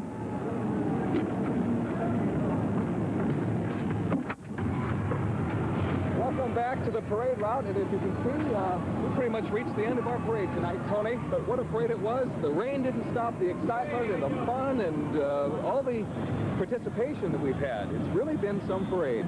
These are the Spokane four-wheelers that are driving by right now, and of course they're the emergency float patrol. Once in a while it happens, not very frequently, but once in a while a float will break down in the midst of a parade, and then these four-wheelers have graciously volunteered to pick them up and take them the rest of the way. I don't think they got too much work tonight. I didn't see too many broken down floats being towed through the parade, did you? Me neither. That's a good sign. You know, it's awfully easy for those engines to overheat during the course of a parade. Well, running at a slow speed like that, and maybe even stopping for a commercial break or two along the way for the television crew. But we think we have had a very nice parade. You know, it's not raining. Did you notice that, Toni? I sure did, John. Everyone's beginning to pack up and head for their favorite watering hole or head home wherever they're going. Well, coming outside here again, we've been inside to do our coverage of the parade, and we weren't really too sure what the weather conditions were like out here. It has stopped raining, and the air seems warm. It does seem quite comfortable, so I think everyone that was in the parade can pretty much feel like things went okay. I want everybody at home to see this young lady. Now, we talked about her off and on during the parade. What's your name? Julie Cloutier. And Julie, what is that you have on your nose? My nose warmer. Where did you get it? My friend made it for me for Christmas. Yeah? Do you have many opportunities to wear it? Yeah. I wear it sports like football games, stuff. I'll bet this spring you've had a lot of opportunity to wear it. Yeah? I have. Well, it looks good on you, Julie. Thanks for stopping and talking to us for just a minute. There's lots of folks down here who've been enjoying the parade. I see the concessionaires are making their way off, Toni. They probably have had it for about as far as they can go this year. Yeah. We want to remind you again tomorrow that we have, well, just an incredible show coming up on Aerospace Day at Fairchild. Now, there are going to be just so many things going on, everything from Clydesdales to military dogs. There's going to be things, aerial demonstrations, we hope, because, of course, that's the show. Something like 65 aircraft. Now, there are planes from the past, the vintage aircraft, the World War II aircraft, and then, of course, some of the latest technology that's always good to see. How about the snowbirds? Have you had a chance to see them before? Yes, I have, Toni, and I've never seen anything like it. They put on such an incredible show. I can't describe, we saw at the pre-parade portion of our program tonight, just some of the footage. We couldn't show, there's a 14-minute presentation they have, and I was just awestruck after watching that. The precision flying, they are in such close proximity to each other. When they fly, you wouldn't believe it. They fly directly at each other and do kind of a maneuver where they pass. You have to be there and see it, and I think you would enjoy the show. But that is just part of Aerospace Day at Fairchild. There's so many other things to see. We mentioned earlier the military dog demonstration. People have the feeling military dogs or attack dogs are out to bite people. Well, you go and see the demonstration they put on during the morning hours out at Fairchild. You see the dogs are there for all kinds of reasons. Drug control, crowd control. The dogs are trained to attack, but the unique thing about the dogs is that they are called off. You can send a dog after a perpetrator and yell, stop, or whatever the particular command is. The dog knows to stop, and they are used for control. They do have a show worth seeing, and we hope everyone gets a chance to see that tomorrow, again, at Aerospace Day. Of course, this is an especially spectacular parade down here tonight. We're very grateful that all of you joined us for it. And a lot of people along the parade route were especially enjoying it tonight, too. We want to thank those of the spectators down here that did talk with us tonight, and the people we interviewed, of course, at our pre-parade segment, which was something new we did this year. And we thought would add a little bit to our coverage of the 45th annual parade. Again, it was, of course, out of our control that this is the first parade in history that was rained on, but we had a pretty good time covering it just the same, and we're very glad you joined us for it, both on Q6 in Spokane, and again, we're mentioning Channel 25 in southwestern Washington carrying our parade. You can still hear some of the bands as they're snaking their way back down toward the end of the parade route tonight. Of course, one big disappointment in this year's parade was that the rain prevented the Clydesdale horses from being shown, but they did ride through the parade in their specially constructed vans. And if you would like a chance to see them, again, we mentioned they are going to be performing out at Aerospace Day. We certainly hope the weather improves by then. I haven't heard any predictions on what the weather is, but I can say that we're just going to look for some good, clear weather, and we're sure in need of it here in the Inland Empire. We certainly are. Well, thank you again very much for being with us tonight, and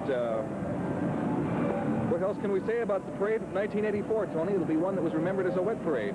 A lot of beautiful floats in this year's parade, though. I just was really awestruck by how many communities bothered to put a float together and come all the way down here. You know, transporting those floats is not an easy job. They have to completely be wrapped and for construction before they are transported, and a lot of miles. So I think a lot of our viewers might be interested in hearing, Toni. Now, again, you did the pre-parade story on the floats.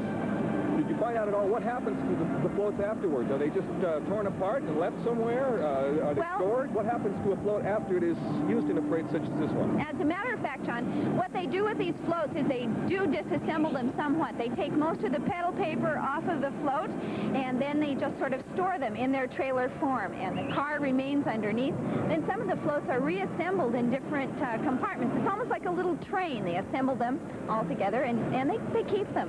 Okay. You talked to a lot of the folks involved with the parade. You were talking to Tom earlier. And, Tom Welch. And I was kind of wondering what kind of impact is there on this community when the parade comes to town every year? I'm sure it must be phenomenal. Well, so many communities are involved and send their band members and their support groups for the floats and drill units, the whole works.